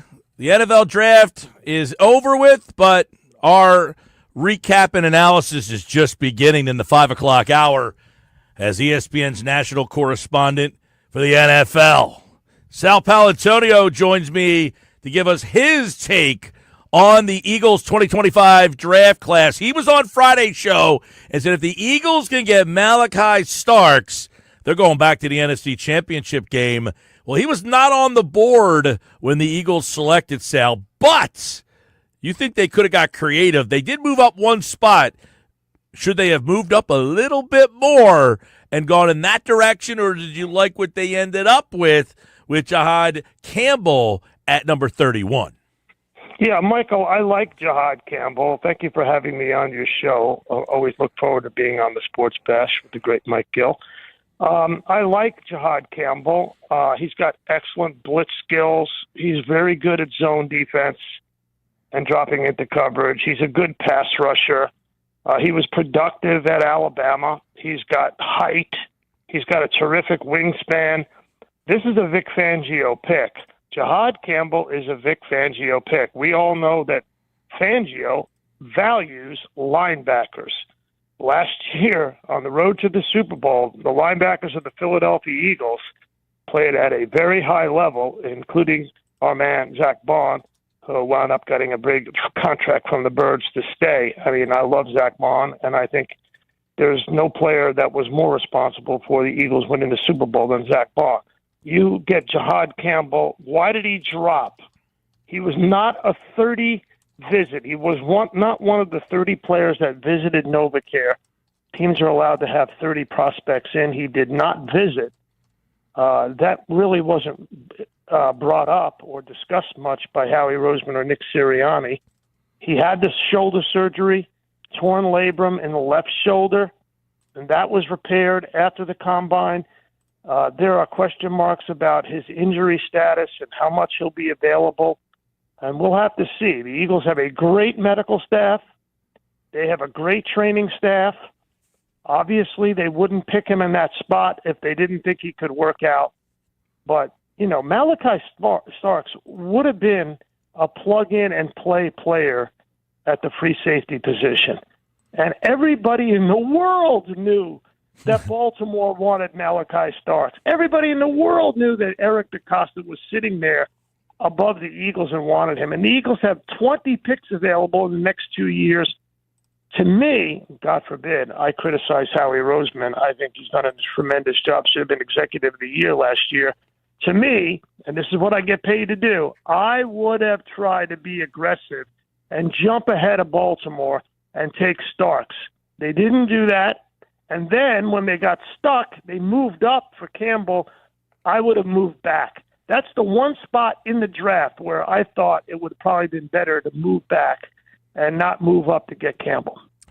All right, so let's take a look at that. You said on Friday Starks was the guy. We know the Ravens wanted him. They should have been more aggressive. He would have been worth it. They did trade up one pick to get Campbell. Why not trade up more picks to go get Starks? So Campbell essentially kind of a fallback here. And then they go with the safety in round number 2 in Andrew Makuba, who is, in your mind, more of a project, I guess? Well, he is, Mike. I mean, he's going to be a good player. I don't know. He's only 5'11", 186. 5'11", 186. Yeah, small guy. He's not that big. He's not that big, but he's fast. He ran a 4.45 40. So he's fast. According to our lads, quote, exceptional range as a high defender with speed, great awareness to take away the deep threats. Now, I highlighted that. I used a red Sharpie to circle it, because that's what Vic Fangio wants in his free safety. He wants exceptional range at the high defense position. He wants speed. He wants this guy who have a head on a swivel, awareness, and he wants to take away the deep threat. Because if you're coming at the quarterback with only 4 and not blitzing, like you did in the Super Bowl, the free safety like C.J. Gardner-Johnson, who I think was so great, the free safety's got to have his head on a swivel at all time, and he's got to have speed to close. So Makuba had 5 interceptions at Texas in 2024. He was productive, no question. But if there's anybody who can take this guy at this height, but he has the speed, it would be Fangio. I just worry about why he would drop so far down the line. But I'm glad they took a safety for sure, and I'm glad they took a safety with speed. Now, the guy that I really like, Mike, is Ty Robinson, the Nebraska defensive tackle. I like him a lot. To me, this is the Eagles' steal of the draft. He's a high motor guy. He hustles right to the whistle. He can really get after the quarterback. He likes to use his hands to shoot through blockers. We watched him a lot on tape. We almost put him in the NFL matchup show, but we had so many good defensive tackles in this draft that we didn't put him in. But I like him a lot. 6'5", Mike. Wow. 6'5". Yeah, I said earlier, is this, I don't want to say right away replacement for Milton Williams, but as you mentioned, he tests it well, pops off the tape, the measurements, the speed, all that stuff, much like Milton. I remember when Milton was at the Combine back when he got drafted, people were comparing his workouts to Aaron Donald-esque level workouts. He didn't make an impact right away, but 4 years later, he got himself $26 million a year. Is this a guy that a couple years down the road, you're going to be saying, they got this guy in round 4? Yep. He's got explosive, get off the ball speed and very good hands and good, just solid technique. Now, he's 288, so he's a little smallish, but that's okay because they have Davis and Carter. So you put him on the field with Davis and Carter, who demand double teams, in the rotation. You rotate him in. Again, you got one of the best defensive line coaches in the NFL with the Philadelphia Eagles and the best defensive coordinator. They're going to take this guy, Ty Robinson, and they're going to put him on the field and going to let him use his speed and his exceptional motor to really work out for the Eagles. You got Moro Ojomo, you've got Carter and Davis, and maybe Ty Robinson enters that rotation. Remember, Ojomo played, I think, a lot more than people realized last year. Sal Palantonio is my guess, and of course you saw him all weekend long on ESPN's draft coverage. And one thing, if you were watching Friday night in the draft, you were waiting and waiting and waiting, and Howie kept trading and trading and trading. Did you like his plan in the third round? They end up not taking a third round. They get out and go to the fourth round, so no third round pick. What do you think about that strategy? I was not crazy about it, Mike. I really wasn't. To me, this was a second and third round draft. You didn't have a lot of blue-chip players in the first round, and it was deep at defensive tackle, deep at some other positions that I thought, boy, oh boy, that was maybe it came down to there were guys in the third round they weren't crazy about, and they were just trusting their board. The thing that surprised me was Kyle McCord. Now, I love Kyle McCord. Mount Laurel, New Jersey, went to Syracuse, started out at Ohio State. He was extremely productive at Syracuse. I mean, extremely productive. He's got size. He's got really good arm strength. He's got good hand size. He's got all of the measurables. Strong, thick frame. He throws the ball into tight windows. His decision-making, obviously, must improve. When you have 12 interceptions at Syracuse, that's a lot. So he's got to improve that. But I don't know what they do with this guy, really. I mean, is he going to beat out Tanner McKee? I can see why they didn't take Will Howard. Yeah. And Howard was taken by the Steelers at 185, 4 picks after the Eagles took Kyle McCord, because Howard, in all of the ratings, is way ahead of Kyle McCord as a quarterback. And he was the one that Ohio State kept. Yeah. What do you make of the fact that the Eagles were high? Their name was around Sanders, and then the Browns moved up. Did you think they would have taken Sanders, or should they have had he been there? Mike, it's a great mystery, isn't it? Big time. It's a great mystery. Really big mystery. Why in the world would they be interested in Shedeur Sanders? Maybe because they thought, well, hey, Jalen Hurts can mentor the young man. That he goes to a team that won a Super Bowl. He goes to a guy who won the MVP. He goes to a guy who is not going to be threatened by Sanders, and Sanders is not going to threaten him. So maybe that was the plan after Sanders started to drop. And I just don't know. There was a lot of speculation that the Browns jumped ahead of the Eagles because they thought the Eagles were going to take Sanders. Yeah, absolutely. And one question I got a lot today, Sal. You've covered this league a long time, so you obviously have some insight on teams take quarterbacks not because they need them sometimes, but because when you have them, other teams will call you for them. They don't need McCord, but so why would they have taken McCord or Sanders when they have a full quarterback room? Is this more for, hey, we'll just add here and people will start calling us because we have something that they might want? Well, Michael, 66 different quarterbacks started a game last year. So that's the third year in a row that over 60 quarterbacks have started a game, 60 different ones. Crazy. And the reason is simple. Quarterbacks get injured. They get injured. And in 99% of the cases, when your quarterbacks get injured, your season is over if your starting quarterback gets injured. For a lengthy period of time. That didn't happen with the Eagles last year after Jalen Hurts got concussed in Washington. By the way, they never threw that flag, and that still bugs me that they never threw a flag on Frankie Louvu, even though it was a helmet-to-helmet hit.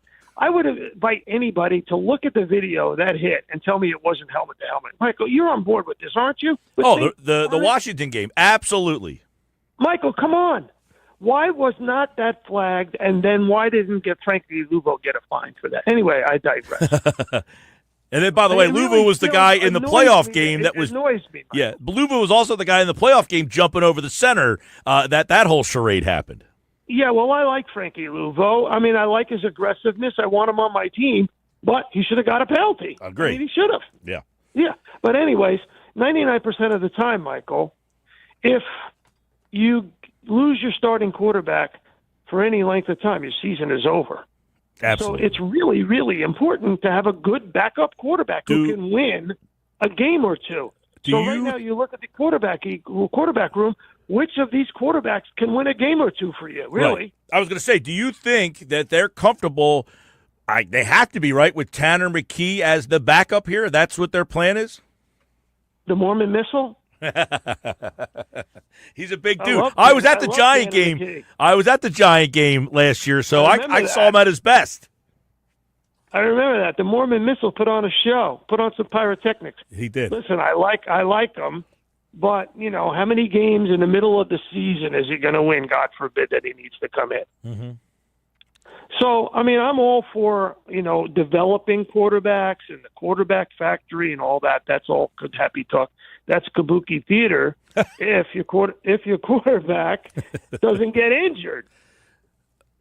If the quarterback doesn't get injured. Look, and you're right, although the Eagles are the one team, the Giants, I guess, with Jeff Hostetler, where the starter went down, a backup came in, and you actually won a Super Bowl. So I go with the fans, they look and say that position's very important. And the Eagles have told us over the years backup quarterback is a very important spot. But as we look back, they had 20 picks this year and next year.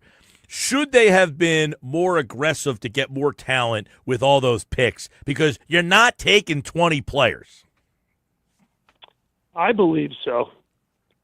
I definitely believe so. I'll go back to what I said before. You had a lot of ammunition over a 2-year period, 20 picks in 25 and 26. You needed to find a way to go get Malachi Starks. Maybe they really tried hard and nobody wanted to play ball with Howie because, hey, he just won a Super Bowl. He just took everybody's lunch last year by getting Quinyon Mitchell and Cooper DeJean. So maybe they said, you know what, Fanablo with this guy, we're not going to trade with him. That's possible. Yeah. It's very possible. It's very possible. But then trading out of the third round seems odd to me. I went back and forth. If you're looking for a grade from me, a couple of grades I saw were B+. I think this is more of a B- draft for Howie Roseman. Now, if Campbell works out, then it'll be and to me an A draft. To me, it'll be an A draft because I think there's some possibility for Robinson to be a really special player. Are you Go ahead. Are you anticipating? Last year you had two players on the field almost right away. I mean, Cooper DeJean was hurt. Are you anticipating Campbell?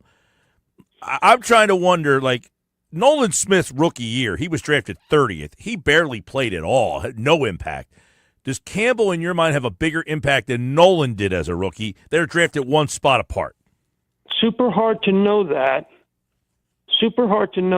Remember, Nakobe Dean is a really popular player with everybody in the building, players and coaches alike in the front office.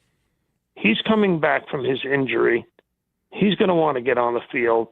I thought Jeremiah Trotter Jr. did a exceptionally good job for a rookie in a very difficult defense at a tough position. So, Campbell can be used all over the place. He can roam, which I like. Yeah. I like that a lot about Campbell. But let's see what kind of status he has. He'll get in the building, he'll do the OTAs, and then he'll go to training camp. Mike, I can't stress this enough. Fangio is the taskmaster of all taskmasters. They all said it last year. I remember the first day I saw BG. I said, "What do you think of Fangio?" He goes, "Man, no nonsense. No nonsense. Old school." He was the old school of old schools. When he came in there, he told everybody, "Hey, lose weight, A. B, you're staying on the field. Nobody's rotating out like you did last year." He made Jalen Carter a super whole lot of money when that guy, and he's got to put another season together, Carter. He definitely does. Yeah. But, I mean, Michael, so going back to Campbell, the point is he'll be swimming in the Fangio scheme. There'll be a lot to throw out of him. He looks and sounds like a guy who's a sponge, right? When you talk to him. Yeah, oh yeah. You can see he's got a great attitude. Smile on his face, loves football, wants to play football. Football is his first and only priority. I think, listen, that had to pass muster. If I know anything about Vic Fangio and the way the Eagles run their operation, that was very important to them. They saw this guy, size, versatility, production, wants to be coached, wants to play. Football is his only priority. That's why they drafted him. That's why they said, okay, we can deal with whatever injury concerns there might be. Sal, we'll get you out on this. And by the way, Sal Palantonio, ESPN, covered the draft for the New York Football Giants, who are getting some good reviews on what they did as well. They got the quarterback in round one. They got a great defensive end in Carter early in the draft. They got the running back Scadaboo. So some buzz with the Giants, the NFC. By the way, the Commanders are heading back to the district. So you're going to have a new feel from the Commanders in a couple of years. And, of course, there's always Dallas there. But speaking of Dallas, no Dallas Goedert move, and Howie was, I thought he gave let's say, not exactly a vote of confidence that Dallas would be back. What happens with Goedert? Good question. If I'm Dallas Goedert, they didn't take a tight end the other night, by the way. Did not pick a tight end. And I thought they would. It wasn't a great tight end draft, Mike. After the first 2 or 3, it wasn't a great tight end draft. There wasn't a lot of tight ends picked. But, if I'm Dallas Goedert, what Howie Roseman said might light a fire under me. Yeah. Maybe he comes back at a reduced rate. I don't know. But I love Dallas Goedert. He had some big plays down the stretch, Mike. Huge plays. Big, huge plays. You are correct. It's just a matter of staying on the field for Dallas Goedert. Yeah. The offense is going to be fine, knock on wood. They're going to score a whole lot of points like they did. And, we'll see how things shake out with Campbell and the rest of the defense. Fangio's got his work cut out for him, that's for sure. I will definitely talk to you this summer. I'll see you down at Uncle Bill's in Ocean City with Johnny G. And thanks to Johnny G, by the way, and the Griner team at Berger Realty, and for supporting my appearances on this great show. Well, I always enjoy the conversation, couple weeks off. And, yes, by the way, rookie minicamp this weekend, then the OTAs and all that stuff will be getting underway. And Don't blink, Sal. It'll be training camp before we know don't it. say it, Mike. I need a little time off. Mike, I'm not 38. I'm 68. Come on, give me a break, brother. Well, at least you don't have to go to Brazil this year. Oh, now you got to knock on wood. They may send me to Spain or Ireland, one of the other ones. All right, Sal. We'll catch up with you soon. Actually, Spain and Ireland sounds pretty good. We should go over there and do some shows, Yes. Michael. What do you think? If you go, let me know. I'll follow. All right, brother. Take care. Sal Palantonio, everybody, here on the Sports Bash live on 97.3 ESPN, the 97.3 ESPN free mobile app. And if you're watching live on the YouTube channel and on the X platform at Mike Gill Show. I am Mike Gill. This is the Sports Bash. I hope you're enjoying today's show with all the coverage of the Eagles draft class. Sal said about a B. B minus. He's a little less enthusiastic about the draft class than I am. I think he really wanted Starks, which is understandable. I think Starks would have been a great pick and a good addition to this team, but I do like Campbell a lot. But I can see his reasoning. But that makes Makuba, a much more important pick that they need to hit on. Hey, when we come back, it's today's edition of Rye or Cy. That's coming up next on the Sports Bash on 97.3 ESPN.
All right, hanging out on the drive home, 528 Sports Bash, 97.3 ESPN. Mike Gill with you. Busy show today. McGarry, Bob Wankel, Johnny Mack, Jeff Mosher, Sal Powell. You just heard what Sal Powell had to say.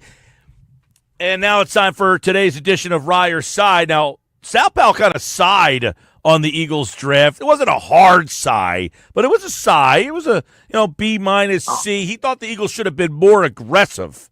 Wow. With the draft.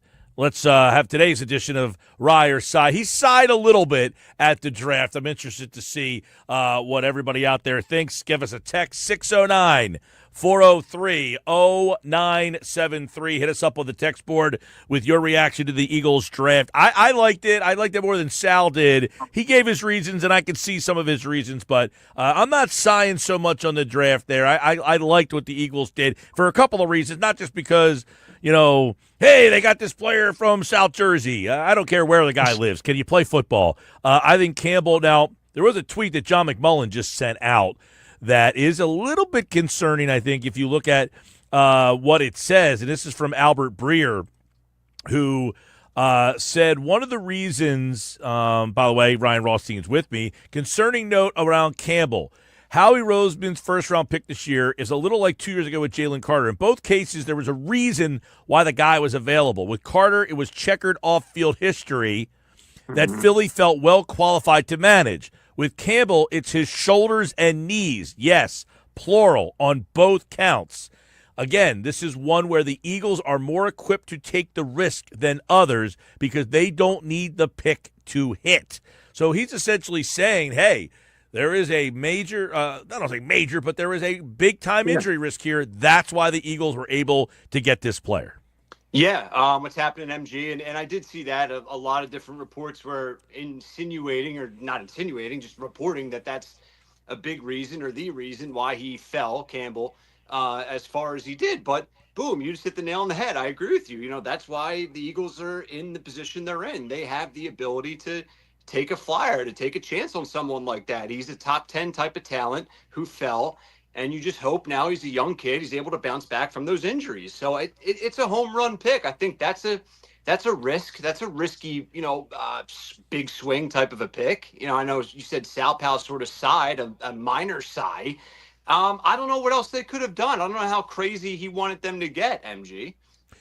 I'll tell you exactly what he would have liked him to do. He said on the show that this was a miss because he thought they should have moved up for Malachi Starks, that the Eagles knew the Ravens wanted him and they should have been more aggressive because that player was worth it as a plug-and-play starter right away, and he felt that this was kind of a fallback option here, that they went from 32 to 31, that they should have gone from 32 ahead of the Ravens to get that particular player. So there was a specific reason why he kind of sighed a little bit on this. Yeah, all right. I mean, fair, but we don't know. Maybe he knows this, but until you tell me otherwise, maybe the Eagles did try and make that play, and they weren't able to do so, right? We don't know exactly what they're doing behind the scenes with every type of, every time that team's on the clock, right? So, listen, you never know what they were trying to do, what they did do, what they could do, what there was there, what wasn't there. Exactly. In the end, he really felt that they took a project in the second round in Andrew Makuba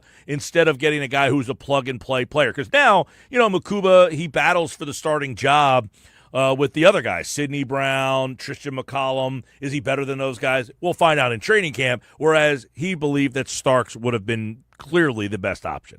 Interesting. Okay. Yeah, fair enough. I like what I've seen and heard from Makuba. I think he's a guy that can come in here and win this job, but not guaranteed, but I think he can do it, and for a second round pick, that's all you can really hope for. Listen, we don't know what these guys are going to be like when they go from the college game to the pro game. I think a lot of people like Stark's size a little bit better than Makuba's, who's a smaller guy to play safety in this league. That's the knock on him. That's why he's a second-round pick and Starks is the first-round pick. But, hey, we'll see how this all ends up going. But I will say I was a fan of the Campbell pick. Yes, he does have those injury question marks about him, no doubt about it. That's one of the reasons why he was there and how he said that. We thought he was a top 10 player in this draft. Yeah.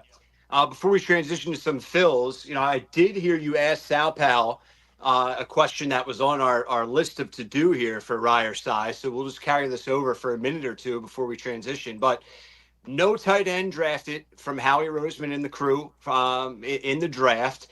To me, that has to signify, it has to mean something as it relates to Dallas Goedert, right? Like this Dallas Goedert stuff is so strange. We're not really getting any type of real answers or indication of if he's staying or if he's leaving.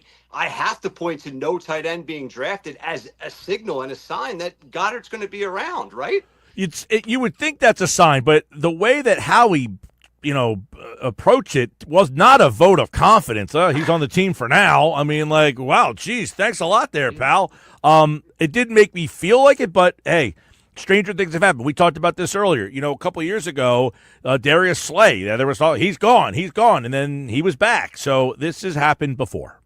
Yeah, tough to say. I'll have to assume that no tight end for now means Goddard stays, but just a weird situation all around for sure. So, all right, let's talk some Phillies, shall we? As they take 2 of 3 in Wrigley against the Chicago Cubs. What do we make of it, right? Does that give us a sigh of relief from the Phils? Nola finally looks good, 7 innings. Bullpen looks good. Romano is able to come in and show us something for a change. Mike Gill, do you get a sigh of relief, or is it just more sighs of anxiety for you?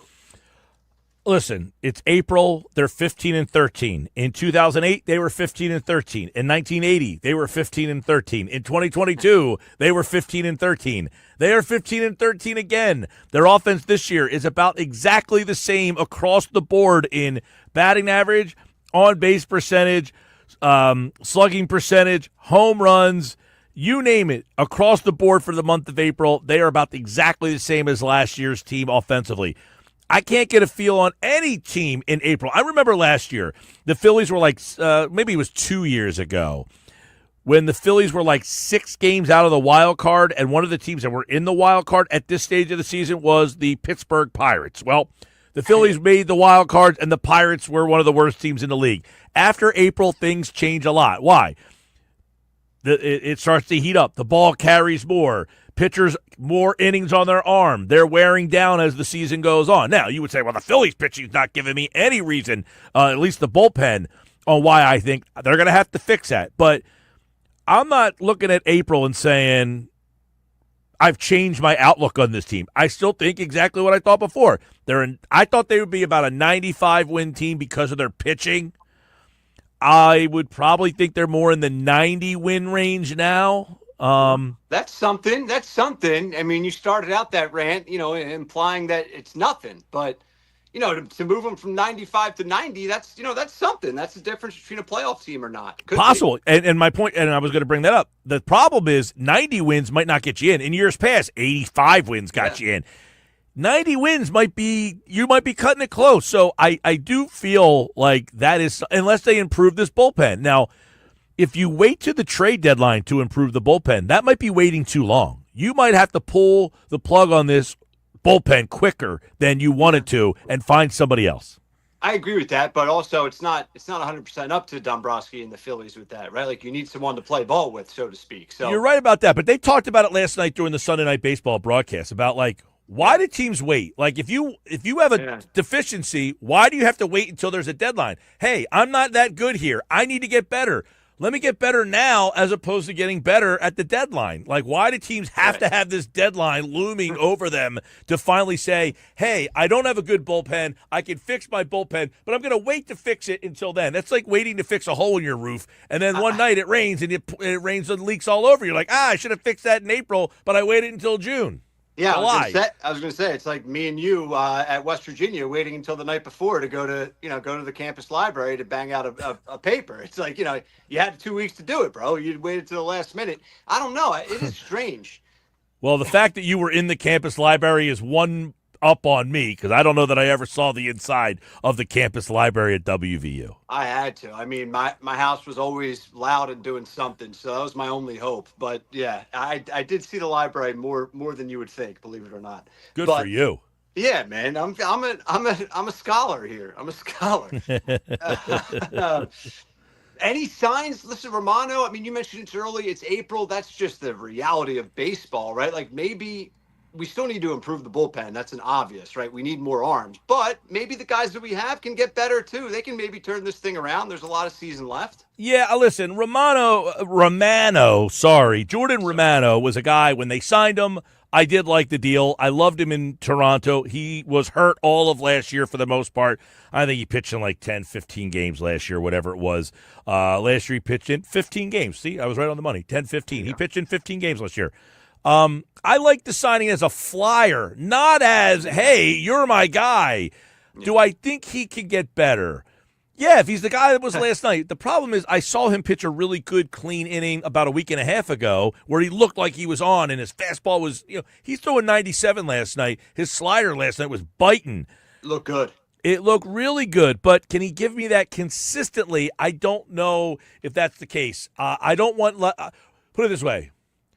For what I saw in April so far, and again, I'm not judging you on your April. I'm just saying what I've seen so far. Yeah. I'm not trusting him as the guy to close games out for me. And I don't really want to trust him in higher leverage situations if I don't have to. If I could say I have got an arm that is slotted over him in the depth chart, I would like to see that happen. What do you think about the tipping pitches talk, right? I mean, this is a guy that's been around since 2019, I believe, and they brought it up on the ESPN broadcast last night as well. And I'm like, I don't know. I know it's a thing that exists in baseball. I'm not saying it doesn't exist. Of course it exists, but it's like, could this just all of a sudden be a thing now with a guy that wasn't for the previous 5-6 years? Yeah, I mean, it's funny that you mentioned that because we're hearing all the time about, I saw a mechanical flaw. There was something in my mechanics that somebody caught. And you were thinking, how did that happen? Well, It does. I mean, you just for whatever reason, something changes, a little something tweaks, and the tipping pitch thing is definitely a real thing. Like if you, I think it's how it's a weird setup too. Like he holds the ball real low and out there, so it's just an easy thing to go to tipping pitches, right? Well, he can't hold runners on. Yeah. You can time him pretty easily to take off if you want to from second to third. People should be able to go from second to third on him pretty easily quite frankly, I think he balks a lot. Like, he does not come to his stop is pretty quick with a runner on second because I think he knows I can't hold this guy on, so he's rushing through. So listen, remember, he was hurt and missed a lot of last year, and is he now just kind of settling back in of, okay, I feel more comfortable? I don't know. I want to say yes, but he is so erratic sometimes. Just his whole setup, his whole stretch, his whole everything. He just such a hard guy to trust right now. Yeah, I will add a positive too before we transition. A lot of questions with the bullpen, with the lineup, all fair game, all valid criticism. Luzardo, dude. I mean, this guy, you talk about this addition, my goodness, like this could be our saving grace is adding Luzardo to the starting rotation. It could make life a lot easier for Nola to get back into his rhythm, get back into the swing of things. You have Wheeler. Like this rotation should be able to take you to the promised land. Like it should. I mean, that should be a positive and a sign of hope for Phillies fans. No doubt about it. No doubt about it. The starting pitching is why I said earlier I thought they'd win about 95 games because their starting pitching was going to be so good on most nights.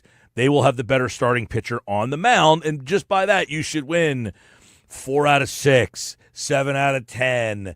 You shouldn't go through any prolonged losing situations because you're pitching so good in the starting. Now, Nola has not been as good as we normally see him. He was really good last night. By the way, keep this in mind. By this time last year, Ranger Suarez was like a Cy Young candidate, right? I mean, yeah. And you haven't seen Ranger Suarez pitch at all this year, let alone get like that level of performance from people. So there's a lot of things that are going on right now that are nowhere close to as good as last year. Alec Boehm, Brandon Marsh, I talked about it before. Those two guys combined for almost 50 RBI in April last year. They have a total of 11 in April so far right now, maybe 12 if Boehm had one this weekend. So you've lost massive production from those two players. Nola's 0-4 with a 6+ ERA entering last night's game. Hoffman was an all-star. You're not getting any all-star performance from a bullpen arm right now. So think about the guys' performances, what they were last year and what they are right now, and the fact that you're 15-13 is actually should be a positive. Yeah, no, it's a good point. The performances are a significant drop-off for sure. So the problem would be, Rye, is if Bohm and Marsh and Nola, those guys just stink all year. Right. Yeah. Then we need turnaround, particularly at the bottom of the order. Absolutely. Bohm may be the key. Besides Turner and the guys up top, Bohm is certainly a key factor. All right, so I'm going to be a hypocrite for a second because I tweeted out the other day, can we stop talking about Shedeur Sanders as much as we're talking about him? Which is a silly request. That's never going to happen. On a Monday, I want to bring up why do we think Sanders fell as far as he did in the 5th round? And I'll throw out my theory. I blame the media. But, like, you turned on ESPN for the national media for the past month, and it's just Shedeur Sanders, Shedeur Sanders, Shedeur Sanders. That's all everyone's talking about leading up to this NFL draft. And I think that scares away teams, knowing the media circus and the attention that this guy's going to potentially bring to your organization when he's also potentially hard to evaluate as a quarterback, given where he's coming from. I think it was the perfect storm, and he was talked about too much. I know that may sound crazy, but I can't put a finger on anything else. What says Mike Gill about all this? Well, I'm going to disagree with the media part, and here's why. Zion Williamson was the most hyped player I ever saw in my life, and he went number 1 overall. That didn't scare anybody off at all. Well, you knew who he was, though. Like, that was a for sure, this guy's a beast, this guy's a number 1 pick. Fair point, but I think it was a little bit different, no? Well, there's other guys, though. I mean, generally, when you are one of the best players, you're getting the hype. I mean, you're going to see with Cooper Flagg. They're not going to draft him number 1. He's going to be all over the place. Johnny Manziel was hyped. He didn't go number 1 overall, but he ended up getting drafted in the 1st round. And he was a guy that people probably should have listened to the media and said, look, this guy's a nut job, man. I think Sanders' biggest problem was twofold. One, the whole thing with the dad. If you are the New York Giants, why do I, as the coach, want to draft a player whose dad might take my job? If I draft this quarterback and my team is not performing, what is a great way to get me kicked out of here is, hey, let's pair him up with his father and have him coach the team. If I'm a bad team and I think my job's in peril and my job's on the line, why do I want to bring in a quarterback whose dad also might want to be the head coach of my football team? Yeah, no, it's a good point. And I'll also add, we talk a lot about the lack of responsibility that coaches and even some GMs have in certain sports. This is a prime example of it comes down to the owners. Like the NFL owners, whether they wanted him or did not want him, you could evaluate and assess him and say, yeah, he's worthy of a pick in the 1st or 2nd round, but the owners could have vetoed that. Well, there was a lot of, and look, I don't know where it was with the owners in terms of this and that, the other thing, but Dion himself saying, well, he doesn't want to play there. He might not go there. We want to go to this place. Well, okay, you're not going to tell us where you're going to play, and maybe there was some colluding going on to say, hey, you think you can come in and tell us what teams you want to play for, which teams you don't want to play for? Well, guess what? You're going to go in the 5th round and have fun in Cleveland. Yeah, and how ironic, dude. He ends up in Cleveland. Like, after all of that, he's going to Cleveland where quarterbacks literally go to die. So there you go. Well, I'm sighing on the fact that the Eagles apparently were one of the teams that would have taken him in the 5th round, and the Browns jumped over the Eagles because they had thought the Eagles were going to take him with that pick. That would have been nuts. All right, Ryer Cy for today's Monday show here on the Sports Best. Thanks, man. All right, man. Thanks. All right, there you go. Ryer Cy is back again tomorrow here on the Sports Bash Live, and so are we. But don't forget, when we come back, we got today's Bet365 Play of the Day. I'll give you my picks for tonight's game. Somebody texted in earlier about the NHL playoffs. I haven't been watching a lot of the NHL playoffs, and I know they've been pretty good. But the NBA playoffs, you got some interesting games. That Knicks series, 3-1 now. I thought the Pistons may have won that series, but last night the official got in the way of that game. I'll give you my Bet365 Play of the Day coming up next. Stick around. More Sports Bash, 97.3 ESPN.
Time now for the Bet365 play of the day. It's my favorite play of the day. Sometimes I give you more than one. Tonight I just got one big one for you. How did I do on Friday, though, Josh? Mike, you split the difference. You got the Lakers Timberwolves over, but the Lakers didn't cover. They lost outright. Makes me?